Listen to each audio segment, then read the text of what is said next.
This is The Ramsey Show. You can be intentional about your character. You can have money and a career. You are the hero in your story.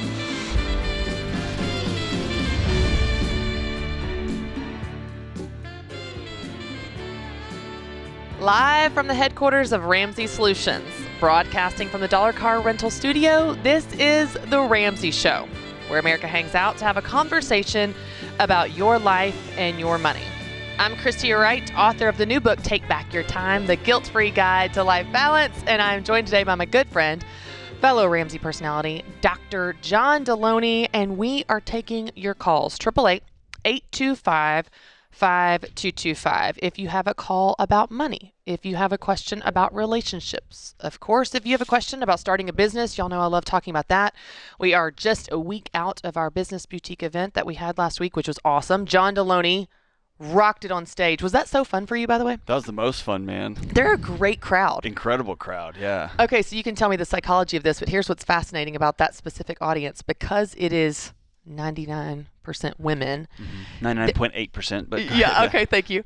There is something about the safety of that. They feel very safe to be more expressive. They laugh. They have so much fun. You set that up because I went to that event early. Okay. I heard about this quote-unquote vibe a lot. Are you going to tell the story of what happened backstage? Yes. I was scouting it out because I don't normally talk to that crew, and although on my show that's the demographic, but I'm usually speaking to business owners and rough and tumble folks, and so I went into that vibe, and what you created was a room of 1,400 or 1,500 terrified. I'm out here by myself, and you systematically interjected safety. You interjected, hey, you're going to have to just let that go because that's not how we're going to roll in here. And then, I roll up, and I just walked backstage, and there was, dancing going on. And I thought, what is happening? If I have to dance tomorrow in spandex and heel, I'm not going to be able to do this. And anyway, but what you did, though, and that's so strategic, was you made everybody say, dude, you got to put all of your, am I standing right? Am I the right fit or the right? That's all got to go because we're about to dance and we're recording the whole thing. Yeah, right? It was awesome. Yeah. Well, it was really cool. There's a method to my madness, which people may not see at first glance, but we had there's a woman on our team that is an NFL cheerleader, and she choreographed this dance because it's a trend on Instagram Reels and TikTok to make up dances and dance to it. And it wasn't about the dance. You know that, right? It wasn't about the dance at all. It was about, she's going to come out, she does this dance. They all think they're observing. They all think we're being entertained by this professional dancer. And then Courtney turns to them and says, you're going to do that. And they're like, no, I'm not. Yep. Right? They immediately think, no, I'm not. I can't. I'm not a dancer. All the excuses, which is basically an analogy for life and business. I can't. They're different. I'm not smart enough, not business minded, don't have a business background. And then they break it down into steps, dance steps, 4 counts. Break it down step by step. They do it again and again and again. And before you know it, that whole crowd of almost 2,000 women are doing the dance. Yep. And it was about what you can do when you get outside your comfort zone, what you can do when you break something down into steps, how you thought 20 minutes ago you couldn't do that. Now you're doing it. That's the message of it. And there's also a few... And by the way, you're going to have fun while I'm teaching you this message. There was a few brave souls who went first that inspired everybody. Yeah. Because everyone's looking around, and then there's a few rock stars who may have been there a few times that thought, here we go, I'm all in. Right. And they made it okay for everybody else. Yeah. And that just reminded me when I went home, man, you got hard stuff to do in your neighborhood and your community. Go first. Just go first, man. Yeah. It's awesome. It was a lot of fun. Well, you did such a great job, and I know your talk really connected with people. There's such a power in digging into the issues behind the issues. And you guys experience this when you watch the Ramsey Show a lot of times. You call in, and it might just be a money question, like how much am I supposed to save? It might be, kind of surface level in that sense, and we'll give you the practical financial steps you can take to get to where you want to be and get out of debt and build wealth. Or it might be a deeper issue. I can't tell you how many times we've taken calls on the show, and it's like, this is actually not a money call at all. It's not a money question. It's a relationship question, or it's a, some other type of question. So if you have a call for Dr. John Deloney or myself, we are here for you all day today. 888-825-5225. We're going to kick this off and go to Indianapolis with Rebecca. Hey, Rebecca, how are you? Good. How are you? Good. How can John and I help today? Can you hear me? Okay? Yeah, you're great. What's going on? So I graduated in 2019 with $100,000 in debt. 36 of that was in my name, and the rest is in my dad's name as a consolidated Parent Plus loan. And then he wants me to pay it back, but I'm not sure what to do here because when I went to college, I actually had a full ride to one school, but my parents wanted me to go to the same school that they did. I didn't have money for school, and my dad just said we'd figure it out with loans and that he would sign all the paperwork and do all the details, and he would just call me every semester to fill out the paperwork and get it signed, and we would figure out later how to pay it back. He said initially that I would pay for textbooks and tuition and that he would take care of the rooming, whether that was the dorm or renting an apartment. But, I found out later that he used the rent to pay for the apartment with the Parent Plus loans. And so when I graduated, he said that I'd pay 2/3 of the $73,000 Parent Plus loan, but now he's changing the terms to half and half, and now it's kind of just we'll both work towards it until we get it paid off. But he hasn't paid a penny throughout this whole entire interest rate deferment, and I've been kicking my butt off to get my own loans paid off. So good for you. So you guys fell prey to the 3 worst words in the English language, which is figure it out, or 4, we'll figure it out, which is mean let's just punt this hard decision way down the road, and it just gets more complex and more messy the further along we go. I'm torn on this, Christy, so hop in here. Part of me says your original agreement was you got into a school, mom and dad say, we don't want you to go there, we want you to go to our school, we'll cover it, we'll take care of it, we'll figure it out on the road, but we're going to take care of this. And then you found out take care of it meant they took out a loan in your name, and now you're going to be on the hook for it. The other part of me says, your name's on the loan. At the end of the day, you're going to lose your dad over this deal, and you may end up having to pay this back anyway. So off the top of my head, Christy, I'd love to hear what you say. Off the top of my head, I'd love you guys to sit down. You sit down with a spreadsheet or a piece of paper and a pen across the table from your dad and said the days of we'll just figure it out are over. Here is the dollar amount that we owe. Here's what you told me. And we need to come away from this with a plan, and we're both going to sign this piece of paper. And this is going to be hard for you, but you are having to be the adult because you're being dragged around by a child masquerading as an adult. Does that make sense? Yeah, well, so the $36,000 alone is just in my name, and then he has $73,000 that is just in his name. Is that $73,000? Okay, just in the Parent Plus, you're right. So is that $73,000? Was it school expenses only, or did he use that for other things? I am not sure. So when I calculated my room and board and tuition and everything, there's an extra $25,000 that I can't account for, and I'm not sure what it's for, and he doesn't like to talk about it. Yeah, there's a lot of unknowns here, Rebecca. The agreement up front was unknown. The agreement now is unknown. It's a moving target, and you feel like you're not going to be able to hit the target, and you can't because it's moving. I completely agree with John. You need to sit down, have a conversation, come up with a new agreement you both agree on. And then whatever that is, even if it's that you pay all of it, you'll feel peace just knowing what you're working toward here. Because right now it's a moving target. Sit down and have a conversation, nail down the terms, and I think you'll feel better, whatever that is. This is The Ramsey Show.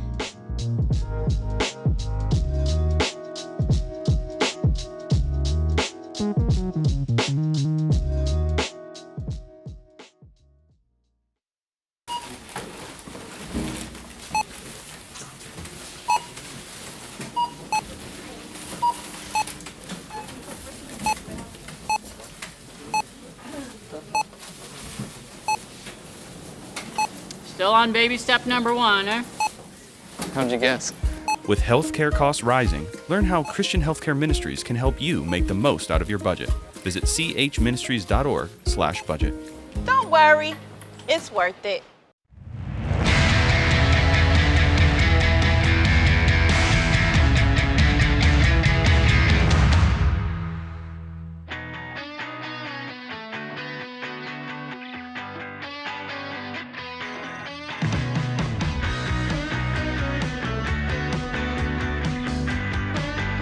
I'm Christy Wright, and joining me today is my good friend, Dr. John Deloney, and we are taking your calls, 888-825-5225. Just before the break, we were talking about how a lot of the calls that we get on The Ramsey Show come in as a money call, or a money decision, and often it's really something more than that. We peel away the layers, and it's either a relationship question or a communication question, something else going on. And I think the call that we were just talking to Rebecca in Indianapolis, even before the break, was an example of that, because I've seen this too, John, and you could apply this to anything in life. You could apply it to business or whatever. It's like, well, we didn't really have a clear agreement up front, or we didn't really have a clear plan up front, and then we both feel like we've missed the mark on the plan, but it's because there was no plan. Right. And then people are hurt. There's actual financial consequences, and man, that's such an example of that, because now it's this ambiguous, we'll figure it out, and then it's not getting figured out. And then Dad's gonna so in that last call, there was about $100,000 of student loans. About 70 grand of that was a Parent Plus loan. 30 grand of it was her student loans. And at the beginning, Dad said, "Hey, you know what? I'm gonna take care of this. We'll help you out here." And then 3, 4, 5 years later, it's, all right, well, you went to college and we got you through it. Now you're going to pay the rest of this back. And then this young woman who's graduating is saying, whoa, I feel like the terms are switched. Oh, and by the way, I did the math, and there's $25,000 or so extra dollars here. And that's something, Christy, that happens a lot is people get these student loans. They get big checks that may cover all their tuition, all their room and board, and there's an extra $4, $5, $7, $10, $25,000 left. It takes a special level of discipline to have that much money and not spend it on, I need a house repair or a car repair. I remember I had a check like that and my transmission fell out, and I just used student loan to pay for that. And I didn't think about the fact that I'm going to end up paying 18 times for that transmission, right? And so don't ever go into a financial arrangement with anybody without sitting down and having the hard conversation up front, because my promise is that hard conversation becomes way harder later, and the relationship is the casualty on the back end. So in that example with Rebecca, so you were saying, so she was saying just her name is on around 30,000, something like that, and then her dad's name is on this other part. So technically, legally, she can walk away. Say, okay, dude, I'm paying my $36,000. I'm out. Yeah. And then what he's going to say is, my ungrateful daughter whatever. Right. But don't you think that there's a it's reasonable to say if she's going to pay part of the Parent Plus to only pay the part that she can account for? Absolutely. To not pay the $25,000 that she can't account for. I didn't use this. I don't know what you put on it, but I'm not paying for this mysterious $25,000 that I didn't use. That's the problem, is now you're waiting, and now what Dad's going to say is, are you telling me that I ripped my daughter off $25,000? You call me a liar, call me a cheat? Like, well, at that point, speak to me from your perspective. At that point, isn't that a boundaries issue of like, I'm going to cover my bases and do what I said I would do, which is my school. All of this is a boundaries issue. Yes. All that manipulation is on you. If you don't have boundaries, you will at some point, and they will either be imposed on you or they will be built out of self-defense, self-preservation, not out of mutual. I get to do this. It becomes I have to do this, and you never want to build boundaries out of I have to, because that's always protecting yourself from someone that you should be in close relationship, like your dad. Right? I mean, that'll preach, John. You're going to have boundaries regardless. You can either do it from I get to, from a healthy perspective we all agree on, or I have to out of self-preservation. I can have boundaries about what I eat every day, or at some point I'll be in a hospital bed and the physician will decide. There's boundaries there. There's boundaries. They will be imposed on me. Yeah. I can treat my wife this way, or I will get a boundary. You will not have a wife. I will get papers, right? So you will get boundaries. Man. What you want to do is set them as early as possible and towards what you want, not what you have to respond to. That's good. Man, that's really good. That's powerful. All right. We are taking your calls, 888-825-5225. We're going to go to Knoxville, Tennessee with Jesse. Hey, Jesse, how are you? Pretty good. How are you guys? Good. What's going on? Well, my wife and I just moved to Knoxville a couple days ago. A few weeks ago, we previewed the apartment we would be moving into, and it looked immaculate. And on move-in day, it was an absolute mess. I mean, maintenance was still pulling somebody else's stuff out. It was a wreck. I talked to the manager of the place and basically said, fix it. And she put us in a townhome on the property, which is awesome. But the townhome still has a whole host of issues. And I don't really know how to approach it. Okay. When you said you toured it and it was immaculate, you toured like the model, I'm guessing? Yes. Okay. Mm-hmm. And then this one is the real one, which has people's stuff in it. How long is your lease, Jesse? 13 months. So you're in this one for a minute. I know that these tenant laws are sometimes state specific, oftentimes city specific. I can tell you an experience I had in Texas where my wife and I moved into our first apartment. It was a disaster. There was bugs everywhere. It was a wreck. It wasn't taken care of. And ultimately, they said, go get a lawyer, and they called my bluff. And it would have cost me X amount of dollars to fight this thing and drag it out. And we only had 6 months left. And so ultimately, we wrote it out and then left.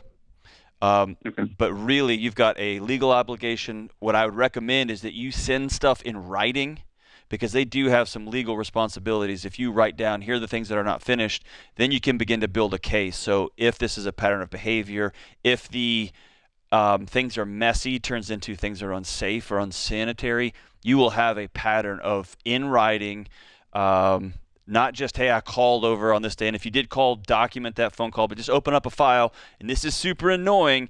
And I'll tell you this, for you and your spouse, this can be a thing y'all do together that brings you closer together, or this can become a fist fight that divides you. Don't let the second happen.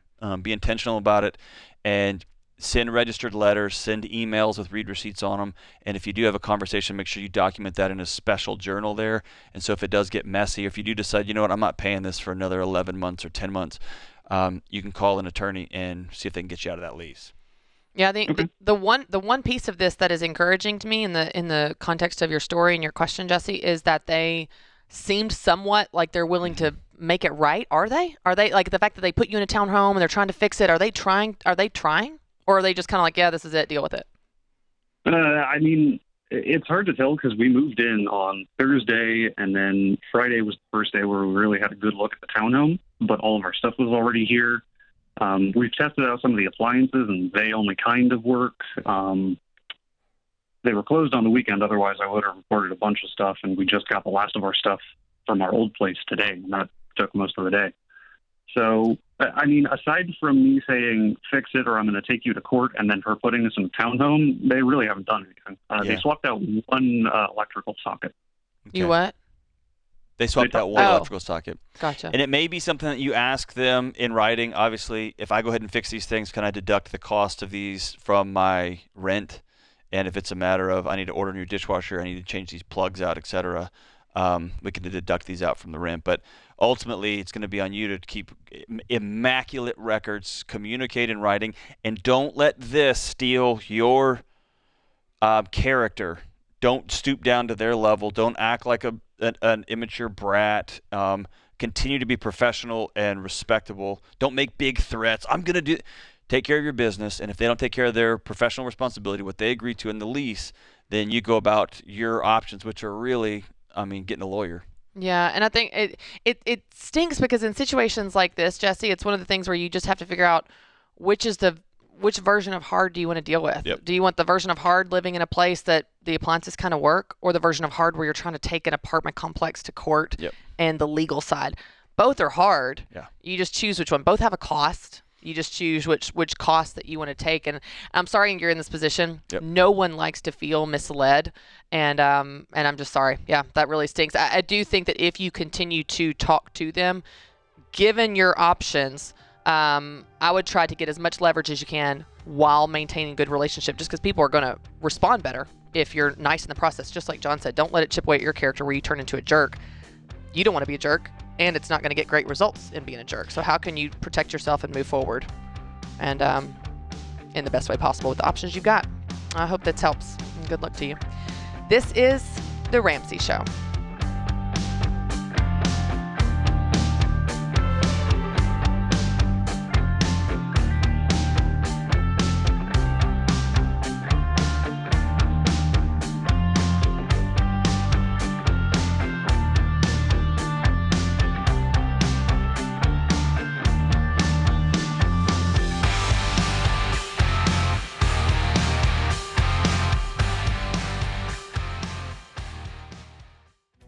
If you're looking for ways to update your home without blowing the budget, I've got it. For years, I've been telling you about our friends at Blinds.com. Blinds.com makes it simple to shop top quality blinds, shades, and interior shutters from home with easy online ordering and free shipping. With Blinds.com, there's no need to renovate your entire home. Just change out what's on your windows with upscale choices like faux wood blinds, cellular and roller shades, or even outdoor shades. Plus, Blinds.com guarantees the perfect fit, whether you do it yourself or you have them measure and install everything for you. Shop their latest looks and see how much you can save at Blinds.com today. The easy and affordable way to make your home more beautiful is Blinds.com.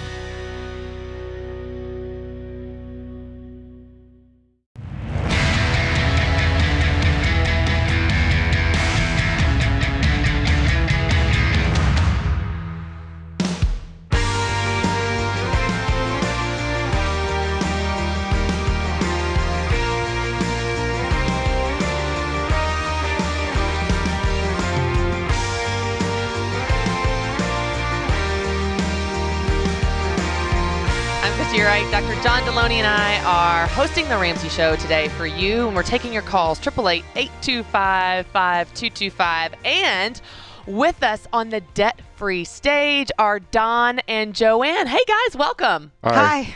So I'm guessing this is good news for you. You are on our debt-free stage. That can only mean one thing. You are debt-free. Yep, we did it. Congratulations, y'all. Okay, how much debt did you pay off? Over the last 20 years, it's been quite a bit since we got started and married and everything, but all right, we really buckled down the last 5 years and paid off $500,000. Whoa! Okay. Where do you guys live? We live in Kansas City area, Liberty. Okay. Awesome. Okay, so tell me, you want to focus on the 5 years or you want to focus on the full picture, the 20 years? You tell me. I can tell you a little bit of the full story, but let's have it. Past 5 years, we've buckled down, but we've been married about 34 years and started out with a little bit of nothing, like most people do. My wife stayed home with our 3 boys, and I worked a lot of hours to kind of make ends meet, and she babysat. And through the years, I've kind of done the Dave Ramsey thing pretty faithfully, and we didn't really spend much on vehicles and just got by, and try to make it better for our kids. But the last 5 years, I was actually diagnosed with Parkinson's when I was 48. So we decided to buckle down and get the house paid off and make it easier in case I got sick and couldn't keep working. So wow. So you paid off the house and everything? This is everything. Wow. Yep, we've done everything. Y'all are amazing. Would have been a little bit faster, but we upgraded our boat, and we really enjoy that. So yeah, you got to do what you got to do. I love What's this. your household income during this time? In the past 5 years, we went from 150 to about 250. Wow. Okay, what's that jump? Tell us that story. I changed jobs. I work for Ford Motor Company on assembly line, actually, and work a lot of hours there. And my wife. I have my own tax and accounting practice. We're Dave Ramsey ELP providers. Awesome. My 2 sons, 3 of them are here. 2 of them work for me, or my partners. Yeah. So it's a family business, and so her income increased a little bit. So that's amazing. What a story you guys have had, especially over the last 5 years of just the motivation to do this, the focus and intensity.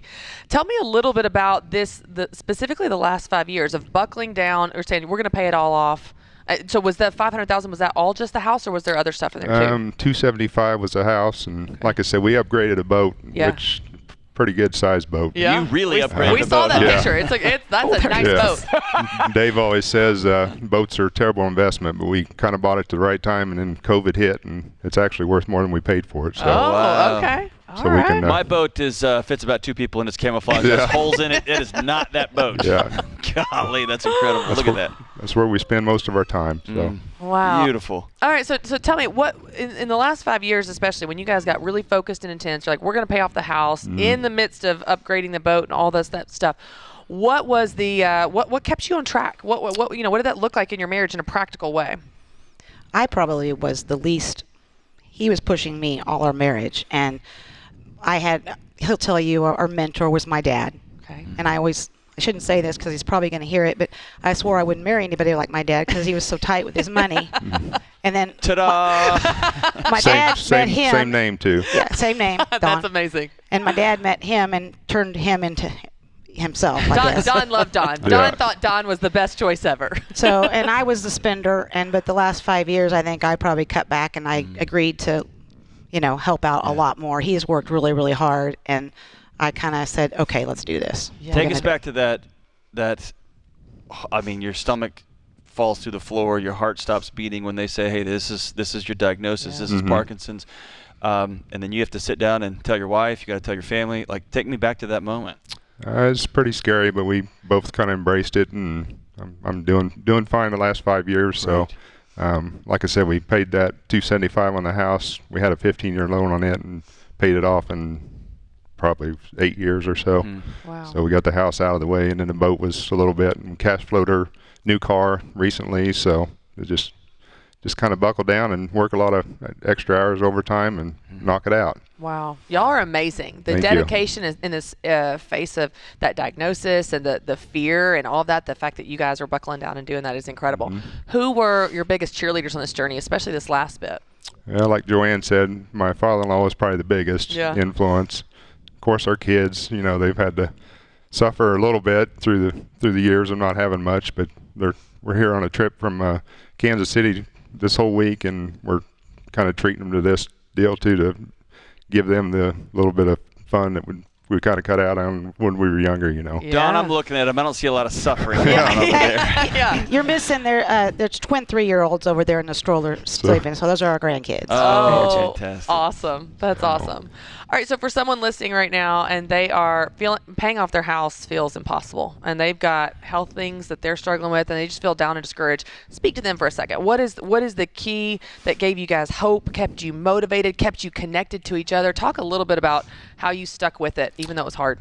Most people say the budget was the biggest key to keep them on track.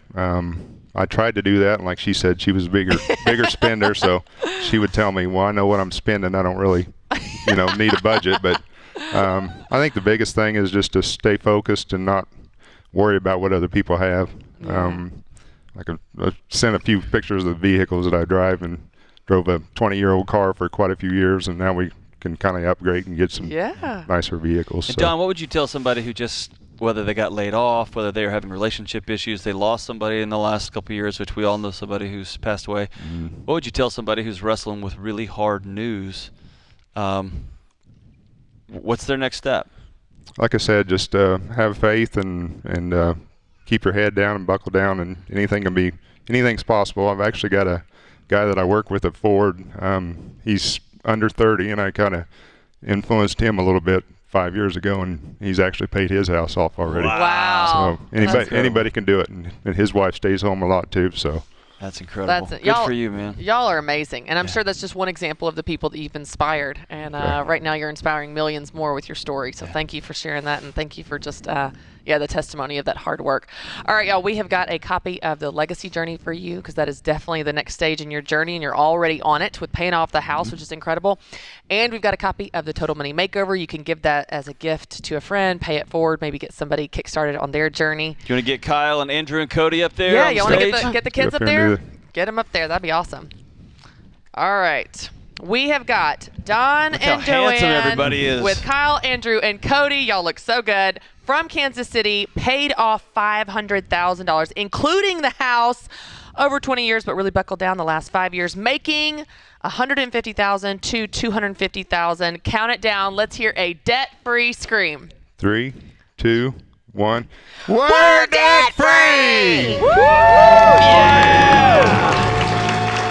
Oh my gosh, that's so awesome. Oh, now they're kissing. What a story. I mean, That's what a story, incredible. especially in the face of that diagnosis and that adversity and feeling, when you get some news like that, I'm sure you just want to get in the fetal position and just give up. And they did the exact opposite. Yeah, it's hard to think of any sort of light at the end of a tunnel when you get a diagnosis like that come 2 months, come 2 years, come 20 years, things are going to be different. Yeah. And really, in my experience, I've seen two really different approaches, and it tends to be one or the other. I just throw my hands up and say, this is what this is, or you see a group of people rally around one another. You got in-laws and an incredible wife, supportive wife, and say, let's just go ahead and get this done. It's kind of like we were talking about earlier, the boundaries. Boundaries just got imposed, and they can lean in and say, all right, this is coming. Let's have no payments when it gets here. And by the way, let's have as much fun as possible. Let's make sure that boat is real nice. and we're going to spend a lot of time out on the water. Let's not sacrifice both, but let's be intentional. Otherwise, this thing's coming at some shape. At some point, it's coming for us. Let's plan as far ahead as we can. Good for you guys. Yeah, amazing. And it's amazing too because they buckled down this last 5 years, but that was built on 20 years of following the plan. So it was that much easier to implement these strategies when they'd already been doing them. They just did them with more intensity. And I love that the free spirit spender is now an accountant. That makes my heart feel good. She's my kind of accountant. That's I love it. So good. All right, y'all. We'll be back. Before you know it, this is The Ramsey Show.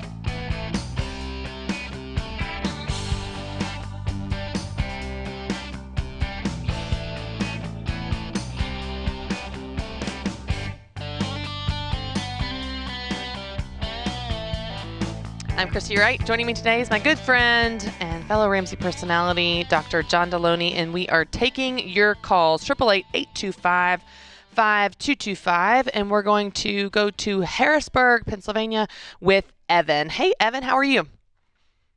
Good. How are you guys? Good. What's going on? I just had a question. My wife and I, she's 36, I'm 34. We have a 1-year-old. I left my job when she was born to be a stay-at-home dad. So right now we're in baby step like 5/6, where we started saving for her for college. And we have a fully funded emergency fund, but we're also have savings on top of that. And I'm just wondering what to do with that money. Should we front load her 529 a little bit more? Should we just focus on the mortgage and get that paid off, or what would your suggestions be there? Yeah, the interesting thing about baby steps 4, 5, and 6 is that they're all happening at the same time in most cases. Sometimes they won't if someone doesn't have kids, but in your case you do. I remember recently Dave was talking about doing the math of what the 529s would be when his kids went to college, backing out of that and just front loading them and then just leaving them alone. So that's always an option for you if you just want to put more in there and let it grow to the amount that you would need. That's an option. And then, typically what people do is they just buckle down, and with that excess above and beyond their budget that they, they're enjoying some, and you should enjoy some, Evan, but above and beyond that, you pay off the house early. And, we just had a family on stage that just paid off their house as an example of that. And we're seeing that more and more now with people that have been living the baby steps principles for years, and it's starting to catch up and pay off. So it would really be, other than front loading that college fund, which you could do, be paying off the house early, and then you'd have no payments. Yeah, and Evan, I can tell you what I'm doing in my house. I got 2 young ones, and I am making a calculated gamble that higher ed will look different in 10 years and 15 years. After being in it for 20 years, it's going to look different. And so I am saving for college appropriately, but I'm taking any extra money and paying my house off. That feels like more like a more present liability to me than what the cost of higher ed might look like in X number of years. Let's just stay here for a second, Evan. If you've got a second, let's just camp here for a second and talk about this issue with college savings, because I know that that's something that a lot of people fear is exactly what you just said. Yep. And they think, I'm putting all this money in this account, right, and it's going to look different. What if it's not enough? What if it's too much? So what are your thoughts on that? Especially, with your background being in higher ed, what's the best route to kind of go, okay, we're going to follow the baby steps and at the same time know that it probably will change? The way they're structured right now is any sort of education or post-secondary education you can use it for. Mm-hmm. And so if I wanted to go back and get some more counseling classes, or my wife wanted to go get a fill-in-the-blank certificate, or just want to do a midlife career change, which I've done just now, that 529 will pay for that too. Right. And isn't it something where if your child gets scholarships that you can then get some of that money back? There's a lot of nuance to it. Yeah. So all I have to say is it's a great retirement. I mean, it's a great savings tool. And for those, especially for those of us who, man, if you look over and you've got a pile of money in an account, that's going to be hard to just let it sit there and grow over the course of time. At the same time, I personally, and again, every teacher's own on this one because you're doing 4, 5, and 6 together. But I'm going to pay my house off, which is a present debt that I stare at every month. It drives me crazy. Versus what this thing may be. X number of years from now. Yeah, Evan, I hope that helps, and you make such a good point too, because you've got that interest on your mortgage right now that you can knock that out and not only get it paid off earlier, but then you have no payments at all. You can do whatever you want to. Right. But I love that reminder because it probably will look different. And you know what? The fact that you're asking that question, Evan, shows me that you have a lot of margin. Yeah, good for you. Because if you did not have that margin and weren't living on a budget, you would not be asking that question. So well done. You're doing awesome. All right, let's go to Leah in Lima, Ohio. Hey, Leah, how are you? I'm good. How are you? Good. What's going on? My husband and I, we are 28, and we are married 11 years now. We got 2 kids who are both in school. We have 0 debt. We have a debt-free trucking company. We have fully funded emergency fund, and we are debating on opening up a restaurant. All right. So what's your question for me? Hooray on all counts. First of all, way to go. You're doing awesome. So let's start there. If you sell tacos and or burritos, you'll make $1 billion. What's next?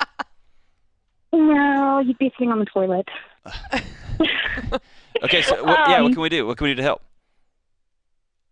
Well, there is a big, huge building, which the location would absolutely be perfect because it's literally right off of the interstate.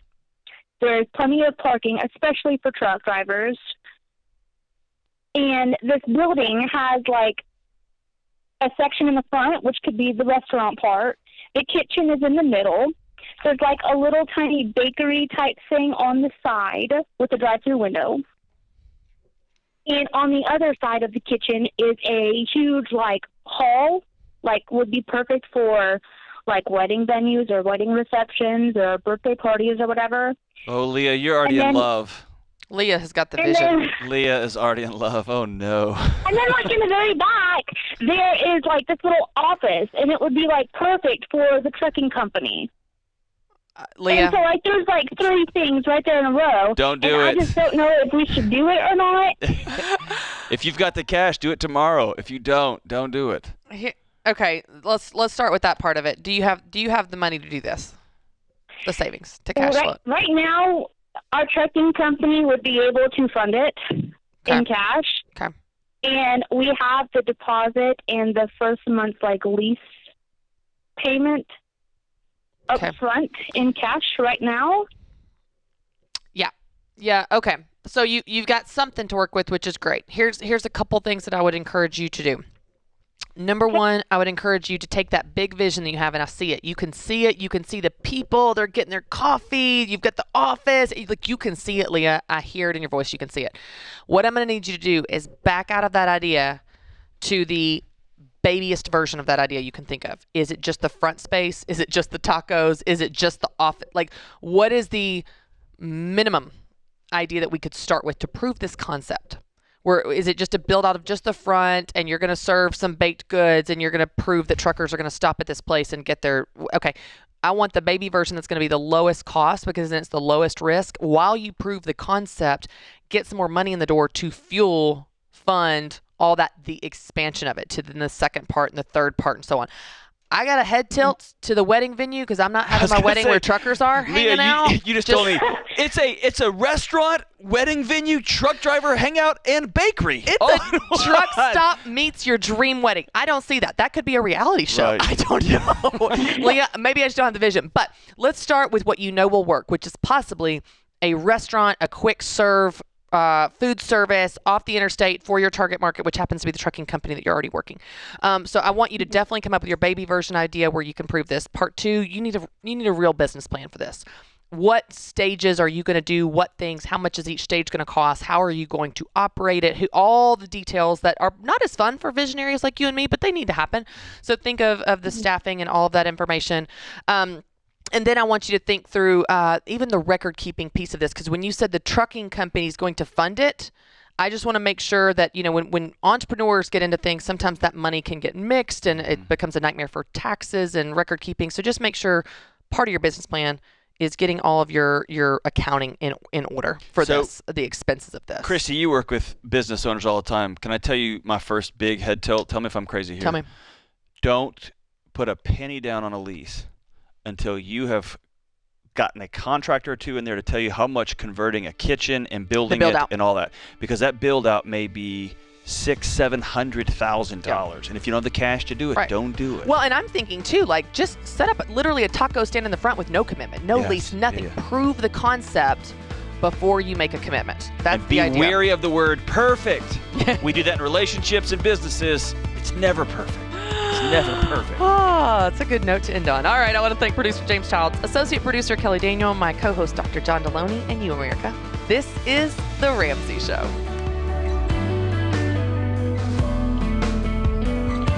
Hey guys, this is James, senior producer for The Ramsey Show. Did you know over 18 million people listen to The Ramsey Show every week? And a lot of those people listen on one of our 600 plus radio stations across the country.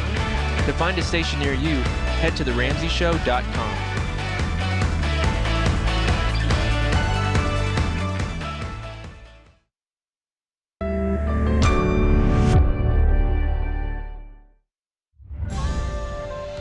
This is The Ramsey Show. You can be intentional about your character. You can have money and a career. You are the hero in your story.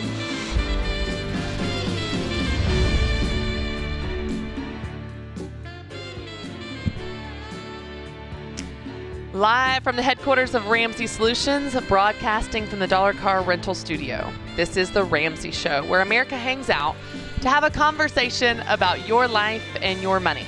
I'm Christy Wright, author of the new book, Take Back Your Time, The Guilt-Free Guide to Life Balance, and I'm joined by my good friend, Dr. John Deloney, and we are taking your calls, 888-825-5225, if you have a question about money, if you have a question about relationships, maybe need some advice, you're at a fork in the road, having to make a decision, you're not sure which decision is right, and just want to bounce your ideas off of someone else, we're here.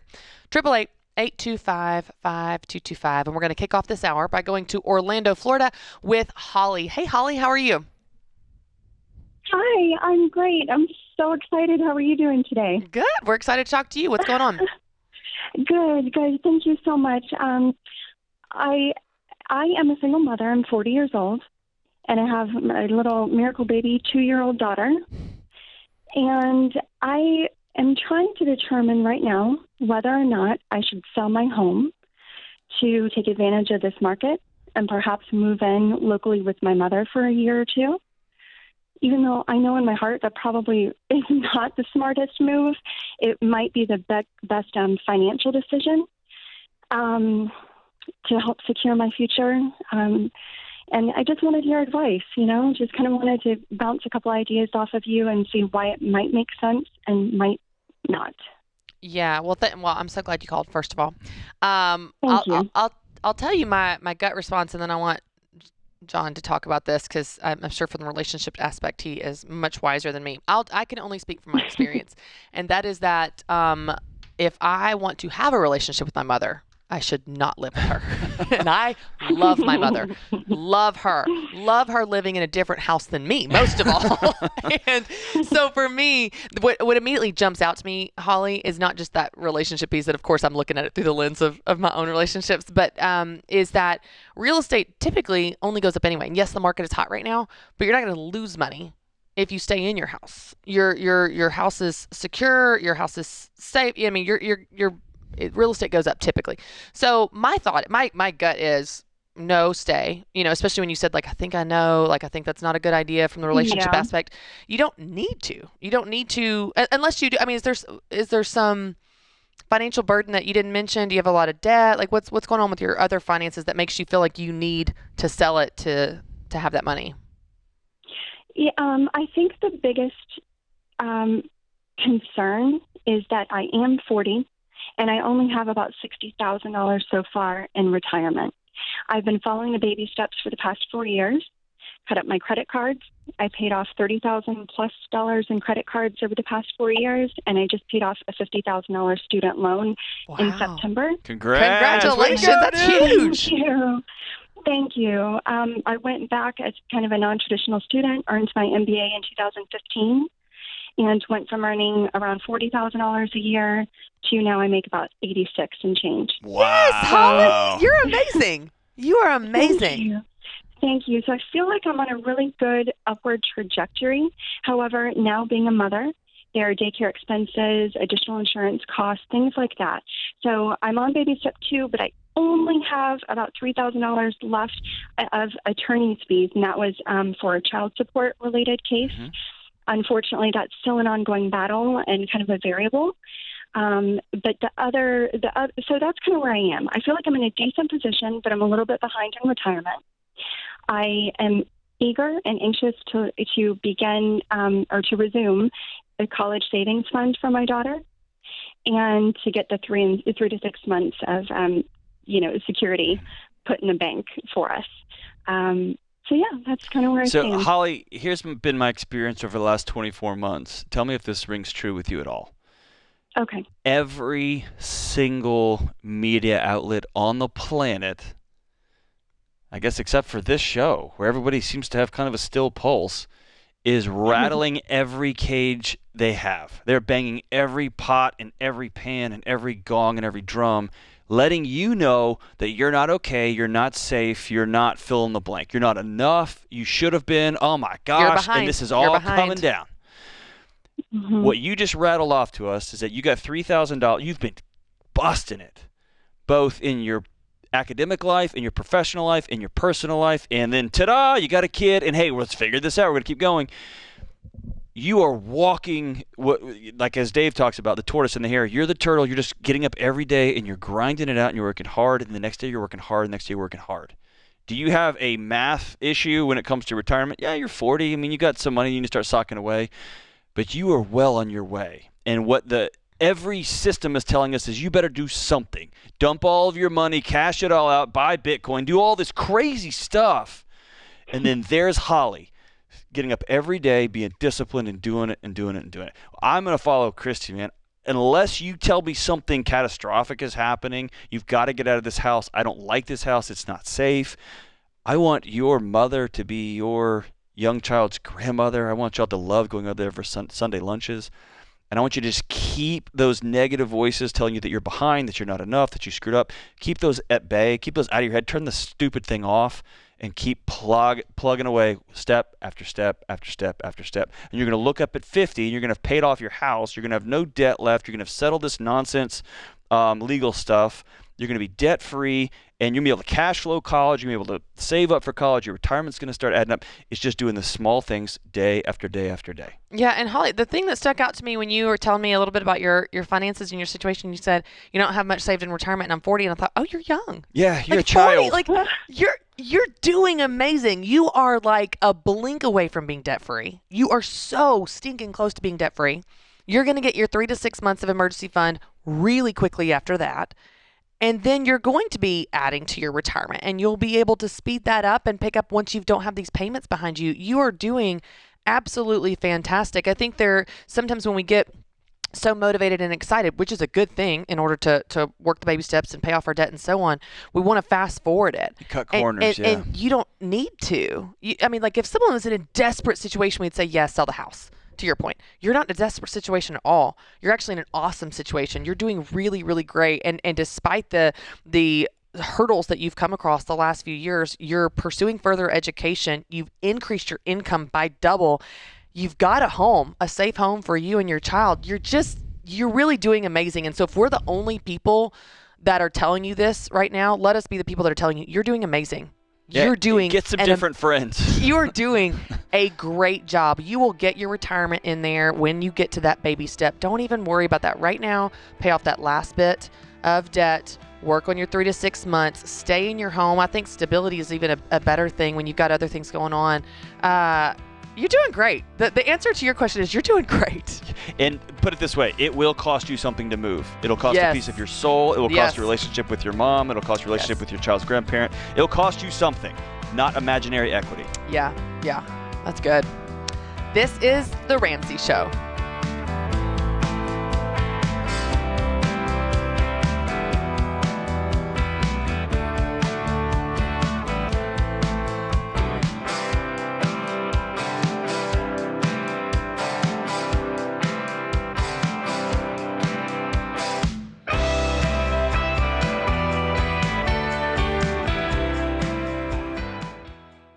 If you're considering a career in technology, I recommend Bethel Tech, and I'm not alone. Here's what Brendan said.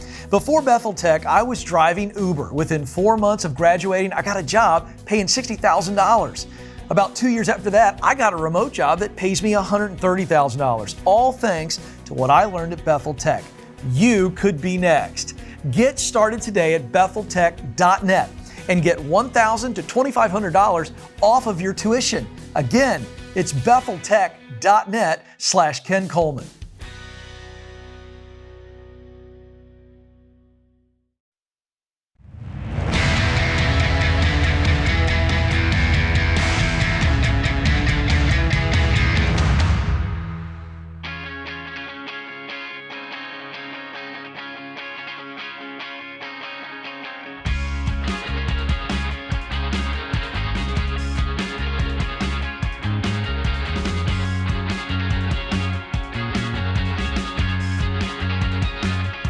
Right, John Deloney and I are taking your calls today. 888-825-5225 if you have a question about money, relationships, starting a business, life balance, anything you want to talk about, we are here for you. We're going to go to New York City, New York with Pete. Hey, Pete, how are you?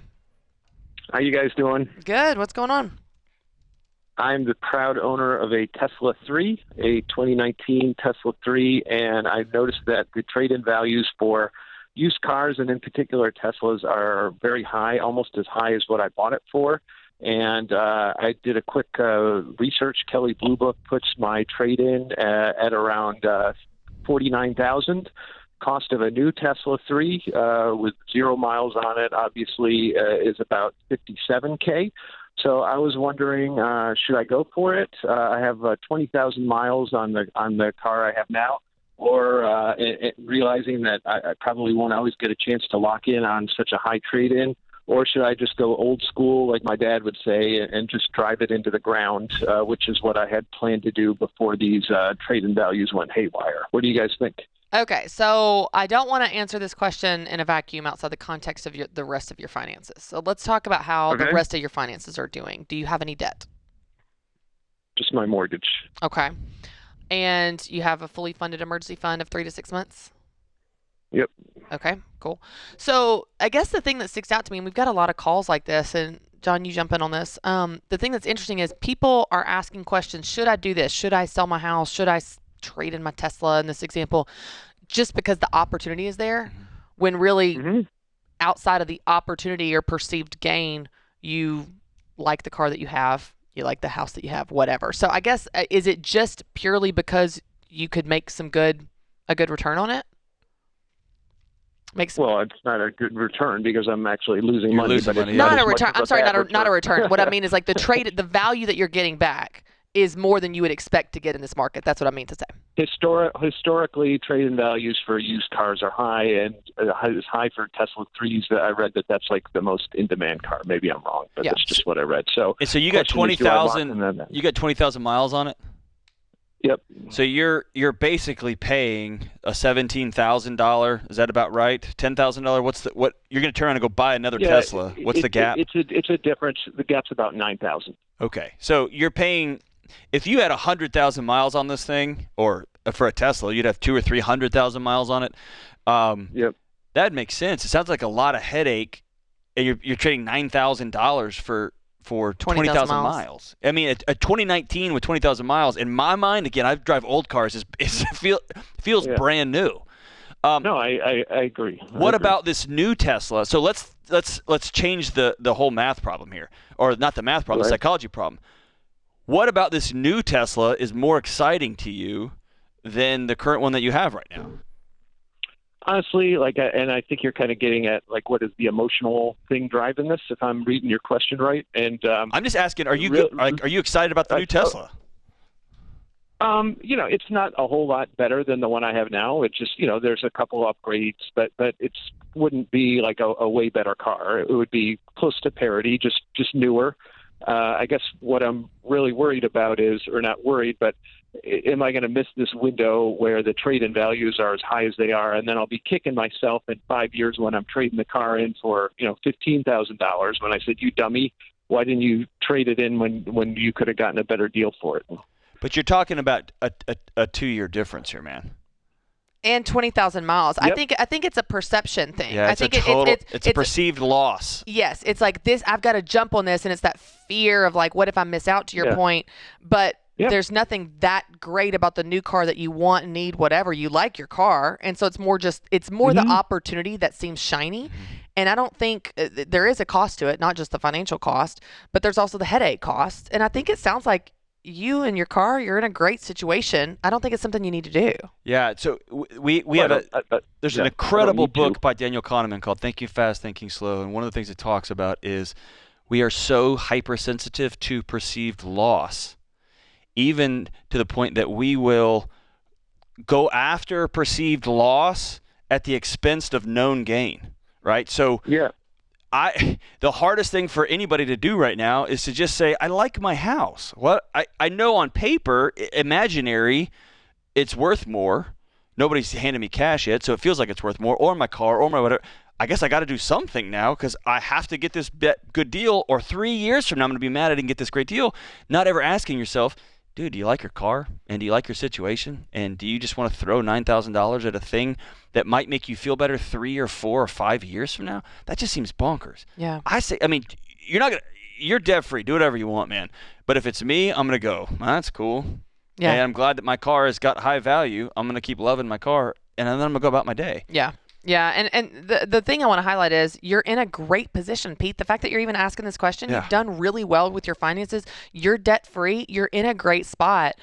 But at the same time, it doesn't mean we have to do something new just because it's available. Just because you could get a lot of money for your used car. And we keep using this example, but we keep getting calls about this. Should I sell my house because I could get a lot for it? Mm-hmm. It's like, well, do you want to move? No. Do you need to sell your house? No. Well, and our friend Ken Coleman gets that, hey, they called me in and said, would I be interested in this promotion? Do you want to do that work? No. No. Do you want to have those hours? No. But it pays $30,000 more. Think about your life. We have this, it may never come again, or they put me in a position, if I don't take this promotion, I'm never going to get it. Man, that's okay. The other thing I would add, Pete, in your scenario, and we didn't say this, but I want to make sure I say it, the two options you have is not trade in and get a good amount for your car now to have a newer car, or drive it into the ground. There's we could upgrade before you drive it into the ground. Right. It could just be, hey, I'm going to drive this for about 5 years. And then to your point, maybe you trade it in for a little bit less. But by that point, you've got so much more savings, and you've gotten great miles out of that car. And then you want to get a little bit newer car. Yeah. It doesn't have to be these extremes. And when we think in extremes, then it feels like it makes the decision so much more emotionally heightened and so much more like, oh my gosh, so much is on the line. You could just do that in 2 or 3 years if you want to. But for everybody out there listening, wondering, should I sell my house or should I sell my car because it's a good moment to do those things? That's the wrong question. The right question is, do you need a new car? Right. Do you want to, and can you afford to move into another house? And then you look backwards and say, okay, what's the market for my sale here, right? Yeah. This is it doesn't always apply in these scenarios, but it makes me think one of the things I've talked about at Business Boutique last weekend, and I've talked about in the context of all of my teaching on life balance, which has been such a theme this fall. Sometimes we just look at good opportunities and we say, should I do that because it's good? But a good thing at the wrong time is the wrong thing. Yeah. A good thing at the wrong time will stress you out. A good thing at the wrong time will actually put you in a bad position. Yeah. And so just asking yourself, not is this just a good thing? Is this the right time for that thing? And when you ask yourself that, you'll come up with a much better answer, whether that's with your finances, with your car, with your home, with your business. Don't just ask yourself, is this opportunity good? Is this the right opportunity? And is this the right opportunity now? And I love how you talked about even the science behind the perceived loss, because that drives so much of our behavior. There's an incredible study where you come into a room and you have 50 $1 bills, and you start laying them down one after the other, and I'm a stranger. I sit down, and then I call it. I say, good. You call good. I put down $3, and then if I accept the deal, you take 97, I take 3, and we're out of here. And what the research found is, if I perceived it to be unfair to it within a certain degree, I would say no and scratch the whole deal. Rationally speaking, I would walk away with $3 more than when I sat down. But unless you put down 55 and I get 45, then I'll be like, okay. But if I felt like, it's this perceived loss that we're so obsessed about, and we lose the fact that, dude, I could just take $10 and go to Chick-fil-A here and grab some dinner that I didn't have before. Yeah. Right? So you got a great car, you got a great house. Yes, it's got some imaginary money associated with it. Great. Are you happy with your life right now? Yeah. Don't look for these imaginary losses that haven't happened yet. That might happen in the future. You're going to make yourself crazy in the present. That's good. That's good. This is The Ramsey Show.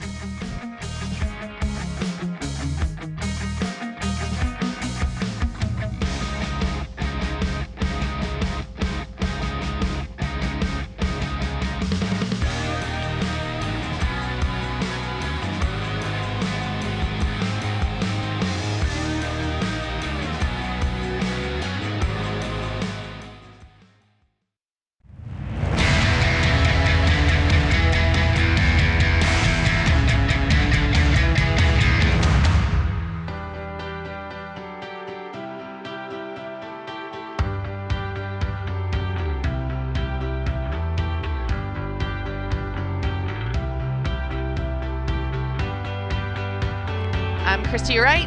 Joining me is my good friend, fellow Ramsey personality, Dr. John Deloney. And this is a very special moment because one of our own Ramsey Solutions team members here in Nashville, Tennessee, Matt, is on the debt-free stage. Hey, Matt, how's it going? What's up? Hey, Christy. Hey, John. How are you? This is so exciting. Good. This is huge. Okay, so this is really fun for us because you're on our team and we get to hear your story. And so obviously you work here on the team, but we're going to hear the debt-free journey. Let's start by getting the basics. How much debt did you pay off? $80,110. Wow. And we're not supposed to ask this, but I got to know, how much money you make? I'm just kidding. Don't answer that. Just kidding. Deloney. Hey, don't tell everybody what your role is on the team, though. What's your role on the team? I'm a developer on the B2C team. Cool. One of those really smart people that knows how to program things and make things happen for you guys that go to our website and things like that. Okay, how long did this $80,110 take you? 27 months. 27 months. How long have you been on the team? I started May 10th, so just under 6 months. Oh, you're somewhat new. Yes. Okay, cool. Okay, well then cool. So when you take us back to 27 months ago, this was before you were a team member. Take us back to that moment and how you got started on this whole journey. So I was Dave-ish for probably, I don't know, 5-10 years. I mean, Dave always says that the hardest baby step was baby step 1. I don't know. I did it, 5-6 times at least. You're like, it's not that hard. I just keep doing it. Yeah, I just kept doing it. That's right. But in July 2019, I met a girl. I thought I was going to get married. That did not happen. But that event caused me to really have to reflect and what do I want to be true, when I get to this stage of my life. The meeting her or the breakup? The meeting her. Okay, the meeting when her. I met her, I was like, if I marry this girl, what things do I want to be true, that weren't true then, which was a lot, know. So the one I decided to tackle first was finances. Okay. And I had decided to really just submit to this program. I decided I am not, in fact, smarter than Dave. So when I went, I decided, I tried to do it before and failed. So I was like, I'm going to get a coordinator. So I actually took FPU with a coordinator. I was the only one in his class. Shout out to Mike Ford. He's so awesome.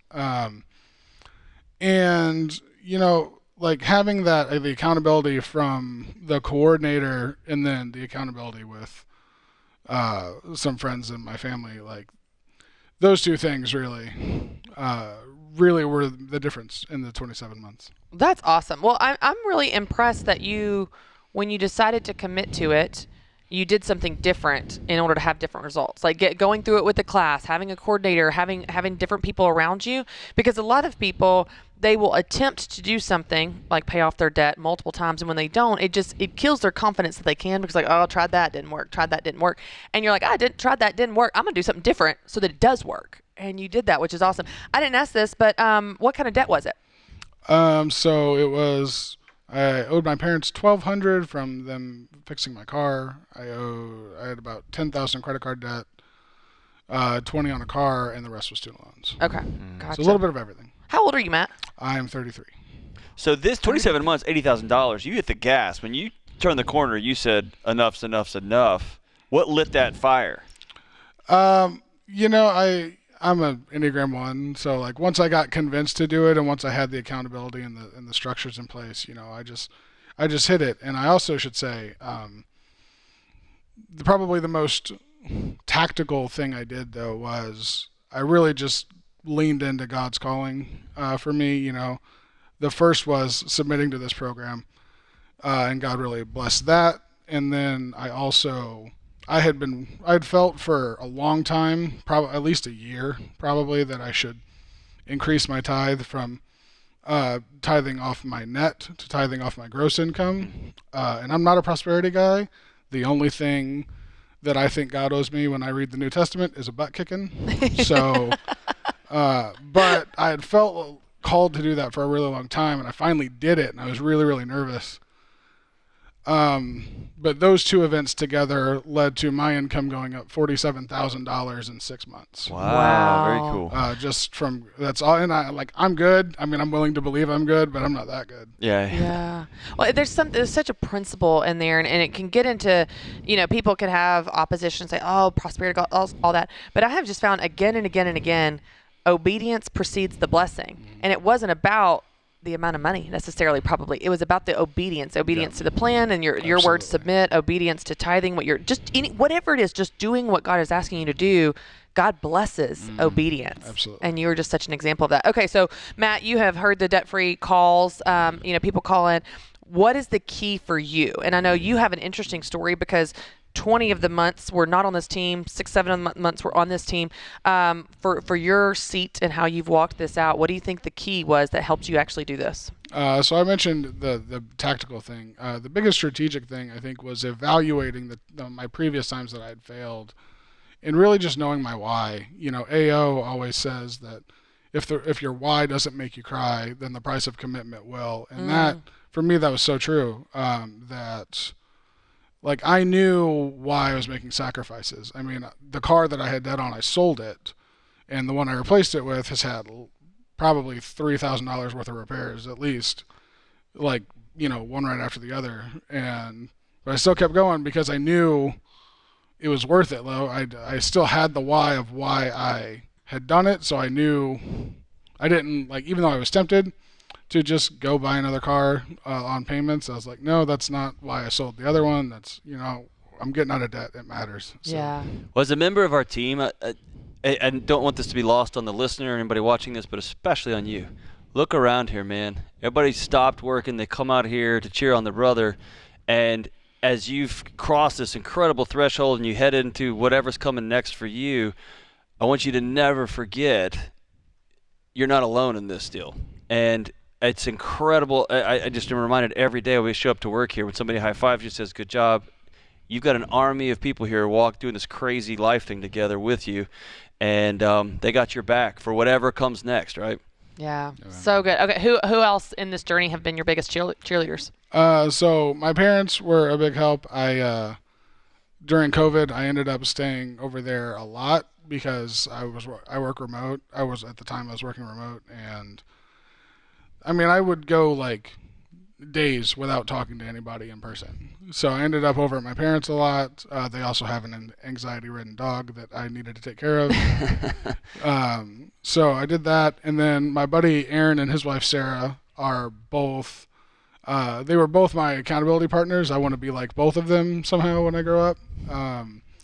And, you know, they were really sort of the tactical, like, hey, I really want to buy this. And they just said no. No. Like, you don't need it. No. You don't need it. Awesome. I love it. Well, Matt, you're amazing. And the work that you do here at Ramsey Solutions is what leads to the life change of so many people that are listening to this show right now. And so we're so grateful you're on the team. So grateful for you to share your story. And gosh, what an amazing hard work that you paid off. $80,000 in 27 months. You're incredible. Now, Matt, normally we say we have a copy of the Legacy Journey and Total Money Makeover, which I think you have access to anything you want here as a product benefit as a team member.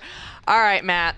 Matt from Nashville, Tennessee, here on our debt-free stage as a member of Ramsey Solutions, paid off $80,110 in 27 months. Matt, count it down. Let's hear a debt-free scream. 3, 2, 1.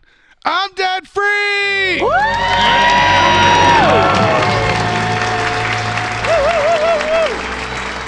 I love it. I love seeing the team in the lobby. Oh my gosh, it's so cool. And how cool that the last 6 months or so, as he paid it off, was here on our team. I mean, that's just one of my favorite parts about Matt's example is he said, I tried a few times. I was Dave-ish. I tried, failed. And then I did something different. Do something different. Do something different. Doing the same thing over and over again. I just yell at my kid all the time, and they just keep doing the same thing. Will you change? Right. Maybe you guys are listening right now, and you've tried this baby steps plan. You've tried the Dave plan. You're Dave-ish, and it hasn't worked. Maybe you sign up for a Financial Peace University class. Maybe you sign up for Ramsey Plus. Maybe you get an accountability group. Maybe you put some things in place to help you do the things you say you want to do. Maybe you do something different. This is The Ramsey Show.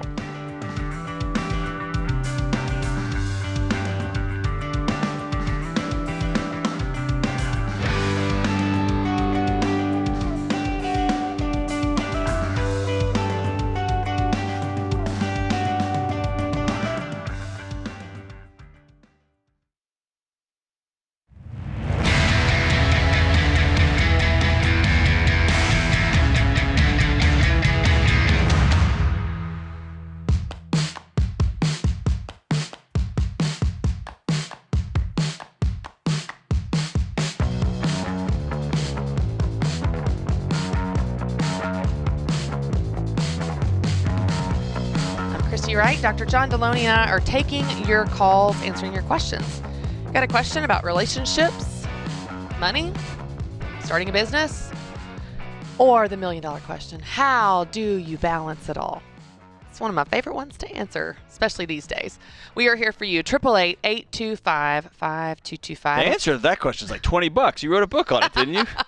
I have a book for you. If it's like $20, you don't have to cost $1 million. Well, it's the question that everyone loves to ask. Everyone loves to talk about. And here's the thing. Everyone has a lot of feelings on this topic of balance. They have a lot of feelings on a lot of things. Totally. But despite their hatred of the word, can't stop talking about it. Can't stop asking about it. So yes, someone asked me in an interview recently, like, yeah, you just put that on the cover, the Guilt-Free Guide to Life Balance. Like, sure did. I'm an Enneagram 8. I'm just going to go right into this conflict. I'm going to reclaim it. Redefine. Man, redefining. See? See what I did there? Redefining. I know. It's a thing. All right, let's go to Palm Beach, Florida with Janice. Hey, Janice, how are you? Hi, Christy. I'm good. How are you? Good. What's going on? Well, I'd love to ask the question about balance, but today I have a different question. Okay. Hey, it's free. Not even $1 million. Yeah. Well, you guys are going to think I'm joking, but I found out over the weekend that my father bought a car for my 12-year-old daughter. Wow. And he is planning on unveiling it on Christmas as a gift for her. And he doesn't know that I know about it. And I honestly am really upset and do not know how to approach this with him. That so sounds like something my dad would do, Janice. Why would he buy? Seriously. Why? Walk me through this. I want John Deloney to walk us through this together, Janice. Yeah. Should my dad do this potentially? First of all, can I ask a follow-up? How did you find out? My mom told me. Oh, okay. All right. This is you. Oh, Mom cheated. This is you. They're very good friends. Dr. D. Okay, you're so in. why did your dad? This isn't the first time he's done this. But why did your dad buy a car for your 12-year-old? Okay, so let me give you a little bit of background information. I knew it. So my dad had this older Jeep that belonged to his dad before he passed away, and he recently, maybe about 6 months ago, approached me and said that he wanted to give that Jeep to my daughter for, when she was able to drive. And I said, no, we have a plan with that. We're going to make sure that she works and saves money. And we told her already that we're going to match it. We have a savings account. She asks to see it every once in a while to see how much money's in it, all that sort of stuff. And he said, well, why can't she have the Jeep? I said, well, it's really old. Jeeps aren't super safe. And I think from that he heard, well, it's old and Jeeps aren't safe, so let me get a different car. That's not what he heard, but go ahead. I'll tell you what he heard in a second. So and I told him we have a plan. We want to do this for her. And, that he totally ignored it, which he does often. I was going to say, how long has he completely ignored your plan and your boundaries? Probably for all of your life? Always, yes. Yes. And so what he heard was, oh, a boundary. That's cute. Watch That's me sweet. go right through it. I'm so here for this answer, Janice. I am on the edge of my seat. I know a friend who might be curious. Okay, can I ask you one more hard question? Sure. What does he contribute to you and or your daughter financially? Nothing anymore. I was a single mom for the first 5 years of her life, so I did rely on my parents a little bit with some help with daycare and insurance expenses. Okay. Once I got married, my husband and I worked really hard to pay off debt for about 3 years, so I think my family saw us working really hard and didn't quite understand it and thought, oh, they must not have any money. So I think maybe he still thinks that, but as of right now, he does not contribute anything. Gotcha. So we could do this one all day long. This is super fun for me. Here's the way to cut through this is always remember two things. Secrets destroy relationships, and secrets are weapons for bullies, narcissists, people who are small that are trying to feel bigger. And so the approach through this is throw all the lights on and turn all the music off. Call your dad and say, I heard you got my 12-year-old a car. Walk me through what you're thinking, Dad. And here's what you're going to do. That is punching a bully in the nose. I'm not going to let you show up and then put me on blast in front of my 12-year-old to make me the bad guy when I tell you to take this gift that you got my 12-year-old away. And so call it out and say, did you do this? And let him stammer around, and then he'll say, you need to save this, and I'm just trying to help out, and just 5 years, and he's going to weaponize how he's helped you in the past and make you the bad guy because he had to step in and help you, and he's always going to have to step in and help you, and blah, blah, blah.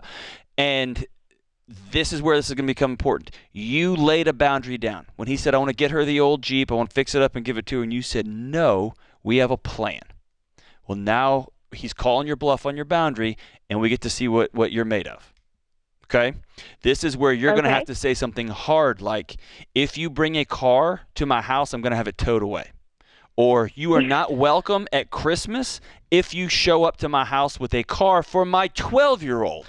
I love this advice so much. I want to ask one quick question of Janice. As John is giving you this advice, Janice, have you ever had similar hard conversations? Do you have the habit of calling your dad out on this stuff in the past? Yeah, probably at least once a year. And I did have a follow-up question. Should I bring my husband in on this conversation with my dad, or should I just leave it between us for now? I think that's 6 one way, half dozen another. I think you talked through the decision with your husband. If it's me, I'm going to reach out to my parents. Christian and I have actually disagreed on this. We've had a lot of fun with that on your show. I don't know that that's necessary. You can. If you want him to call your dad and say, hey, we have a plan. Your daughter, my wife told you that. But I'm stepping in here saying there's not going to be a car brought to my house on Christmas, period. And I'm going to have it towed away. I don't know that that's necessary. I think if you are as direct as John is telling you to be, which is absolutely what it's going to take, I think your dad, I don't think you need to involve her. I don't see a reason why you would need to. I say this in love because I've had these exact conversations with my parents. I mean, it's like we are so close, and when you have a real close relationship, there can be a lack of respect for boundaries. That's right. And it's like, I will be as direct as you do. I'm like, we're not doing that. Correct. I don't know how else to say it. That is not happening. And if you're willing to be that direct, I think you will get through, but you can't tiptoe around this, Janice. Like you've got to say, why did you do this? I will tow it away. This is not happening. Yep. And you've got to be that clear. And And expect. I can't say, are you absolutely crazy? Well, when you do that, you are evoking emotion, and you're trying to. I'm going to contradict myself here. You're trying to hit him back. And I just said you're punching a bully in the nose, which is you want to take the absolute most dignified high road here because you're dealing with a child. And just say the facts. Like you always say this, just say the facts. There's no reason to say, are you crazy? Because it doesn't matter. Even if he is, it doesn't matter. It's irrelevant because that car is not coming to your house on Christmas. Right. And as long as you cover that, this car is not coming to our house on Christmas. Or it's getting taken and away if it by does, a tow truck. It's going to get towed. And that would be embarrassing for you. But like as long as you're that clear, then you don't have to have any of those slams. You know what I mean? Like those jabs. And this part always sounds fun and empowering when you talk to somebody about boundaries and they'll walk away and be like, yeah, I'm going to make no mistake. This will cost you. It will be hard. Oh, I know. Most people who try things like this garbage are immature psychologically and spiritually. He'll throw a temper tantrum. It will, well, then I'm not doing anything, and he's not going to call you on your birthday. There'll be all kind of manipulative nonsense on the back end of this deal. That's where your husband and your close community of friends will really be, I always say that your friends are your emergency fund for life. That's when you're going to have to lean on folks because you have a father figure who's acting like a 4-year-old, right? Yes. And so absolutely. when you understand the back end of holding your boundaries is going to cost you something, whether it's relational, whether it is a pity party, whether it's actual money, because he's supporting you in some shape, form, or fashion, which he's not anymore, then hold your boundaries. Hold your boundaries firm and don't look back. Yeah. You got this, Janice. Good luck. 12-year-old. Stay strong. Don't let him manipulate you. Parents! This is your child, your Christmas, your Let family. your grown-up kids be grown-ups. Support and love them. I feel like we could do a theme hour on boundaries, Deloney. I feel like this needs more digging into. I think Henry Cloud sold 20 million books. Maybe for a different day. All right, I want to thank producer James Child, associate producer Kelly Daniel, my co-host Dr. John Deloney, and you, America, for listening. This is The Ramsey Show.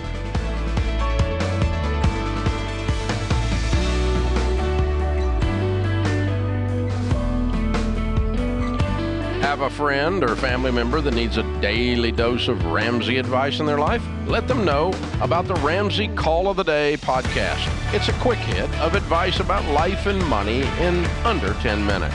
Check out the Ramsey Call of the Day podcast wherever you listen to podcasts.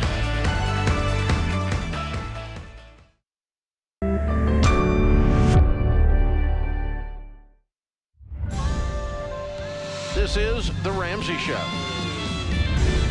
You can be intentional about your character. You can have money and a career. You are the hero in your story.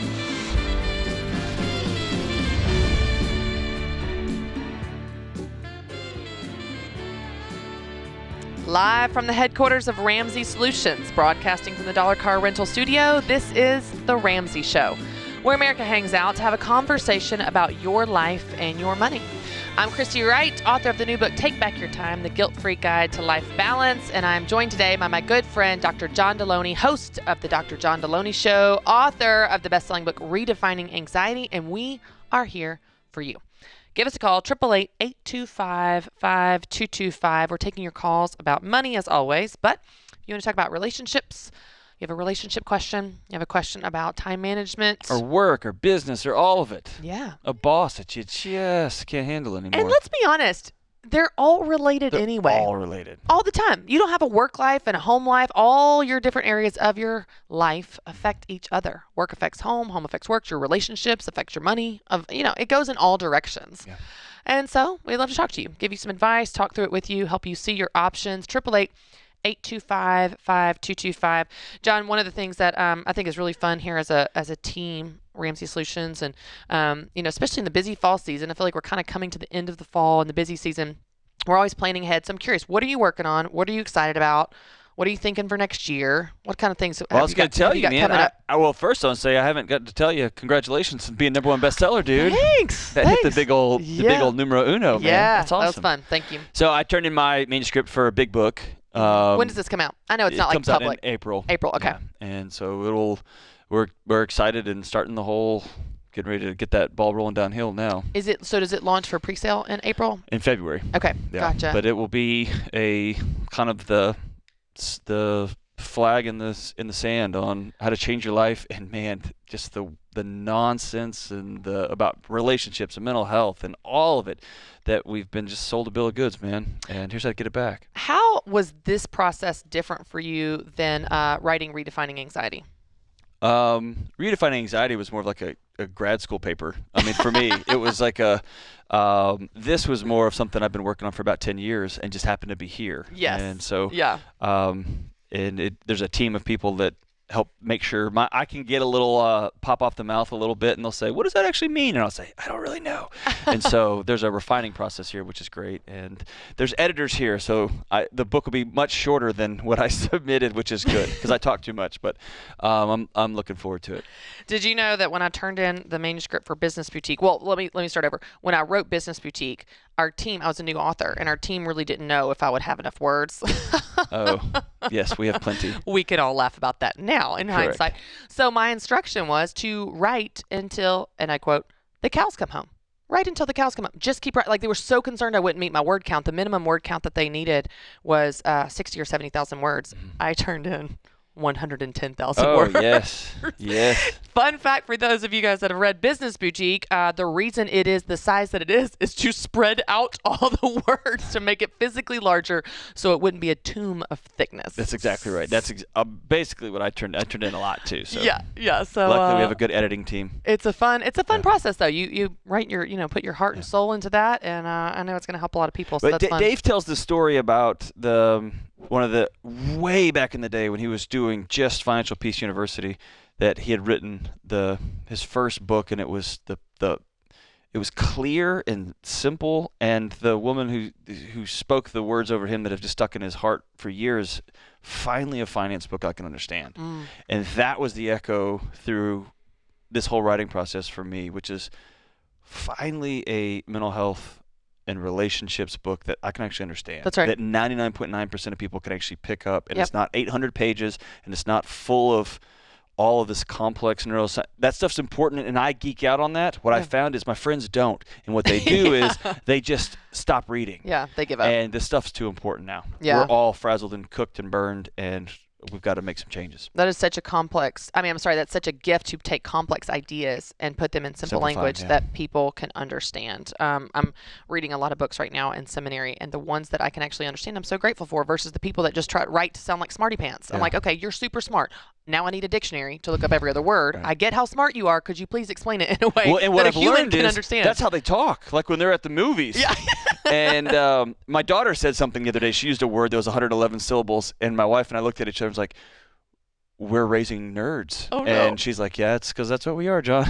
So it's the way people talk, but it's not helpful to most people most of the time. So anyway, I'm excited to get it out there, and congratulations on your book, man. Oh, It's that's so gonna extraordinary. be so good. All right, let's go to Detroit with Dawn. Hey, Dawn, how are you?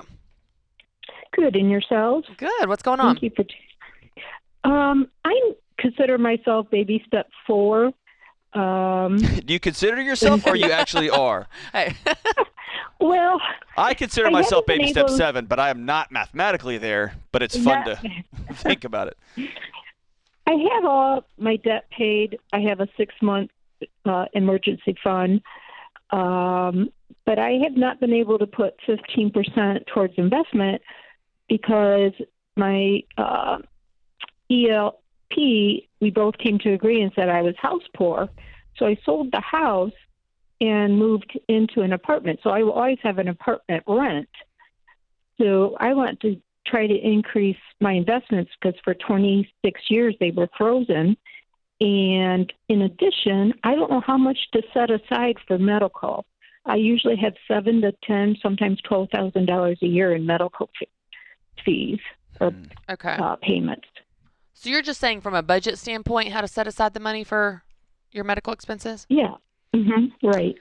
Well, I mean, it sounds like the good part is it sounds like this is not a huge mystery. You've got a range, even the range you just gave me, $7,000 to $12,000. I know that's you got some $5,000 in a range there, but at least gives you something to work with.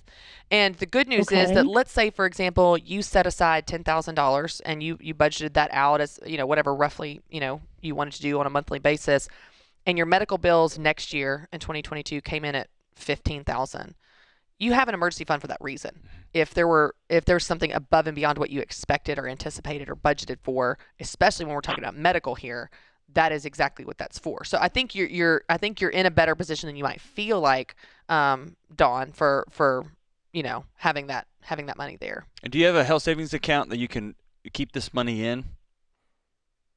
Yes, I do now. I did not have. Yeah, that's an important vehicle for you because it will be there in the years when you only have $5,000, and it will grow. So the years you have the $10,000 or the $12,000, it will roll over year after year, which is fantastic. Okay. What's your health challenges that are ongoing that at that cost?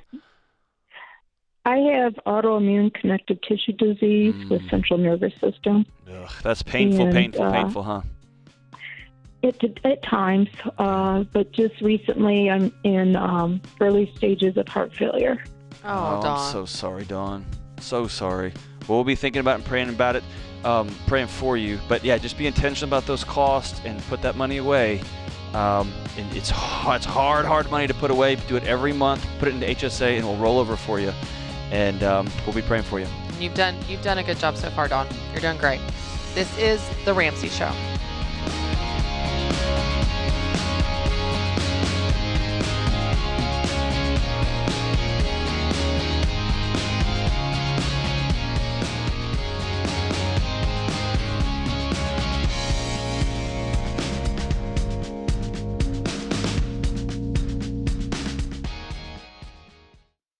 Stop paying your overpriced wireless provider and switch to Pure Talk. They use the same network as the larger providers for much less. For just $30 a month, get unlimited talk, text, and 6 gigs of data with no contract. The average family saves over $70 a month by switching to Pure Talk. Just go to puretalk.com and enter the promo code Ramsey to save 50% off your first month. Pure Talk, simply smarter wireless.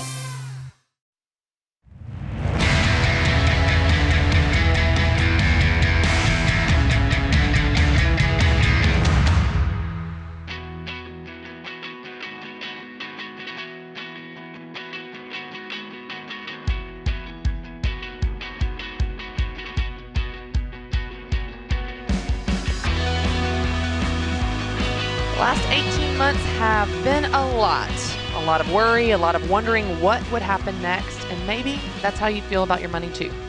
Tired, stuck, stretched thin, but it doesn't have to be that way. You just need a plan, because a plan gives you confidence even when everything else seems out of control, and that plan is Financial Peace University. This class will teach you everything you need to know to save money, pay off debt, and build wealth for the future. You can stream the lessons on your own or get support by going through the class with others. Then you'll put that plan into practice with the premium version of our Every Dollar Budgeting app. By syncing your bank to your budget, you can easily track your spending and see where your money goes. You get all this only with a Ramsey Plus membership. You don't have to stay exhausted and overwhelmed. You can win with money. To start your free trial of Ramsey Plus, text TRIAL to 33789. That's TRIAL to 33789. All right, today's Blinds.com question of the day. Find out for yourself why Blinds.com is the #1 online retailer of custom window covering. You get free samples, free shipping, and with the new promos they run every month, you'll save even more. Use promo code Ramsey to get the best deal. Rules and restrictions apply. Today's question comes from Trina in California. Trina says, my husband and I have 4 children ranging in age from 7 to 15. We live in a 3-bedroom, 2-bath home, so the kids share 2 bedrooms and a small bathroom.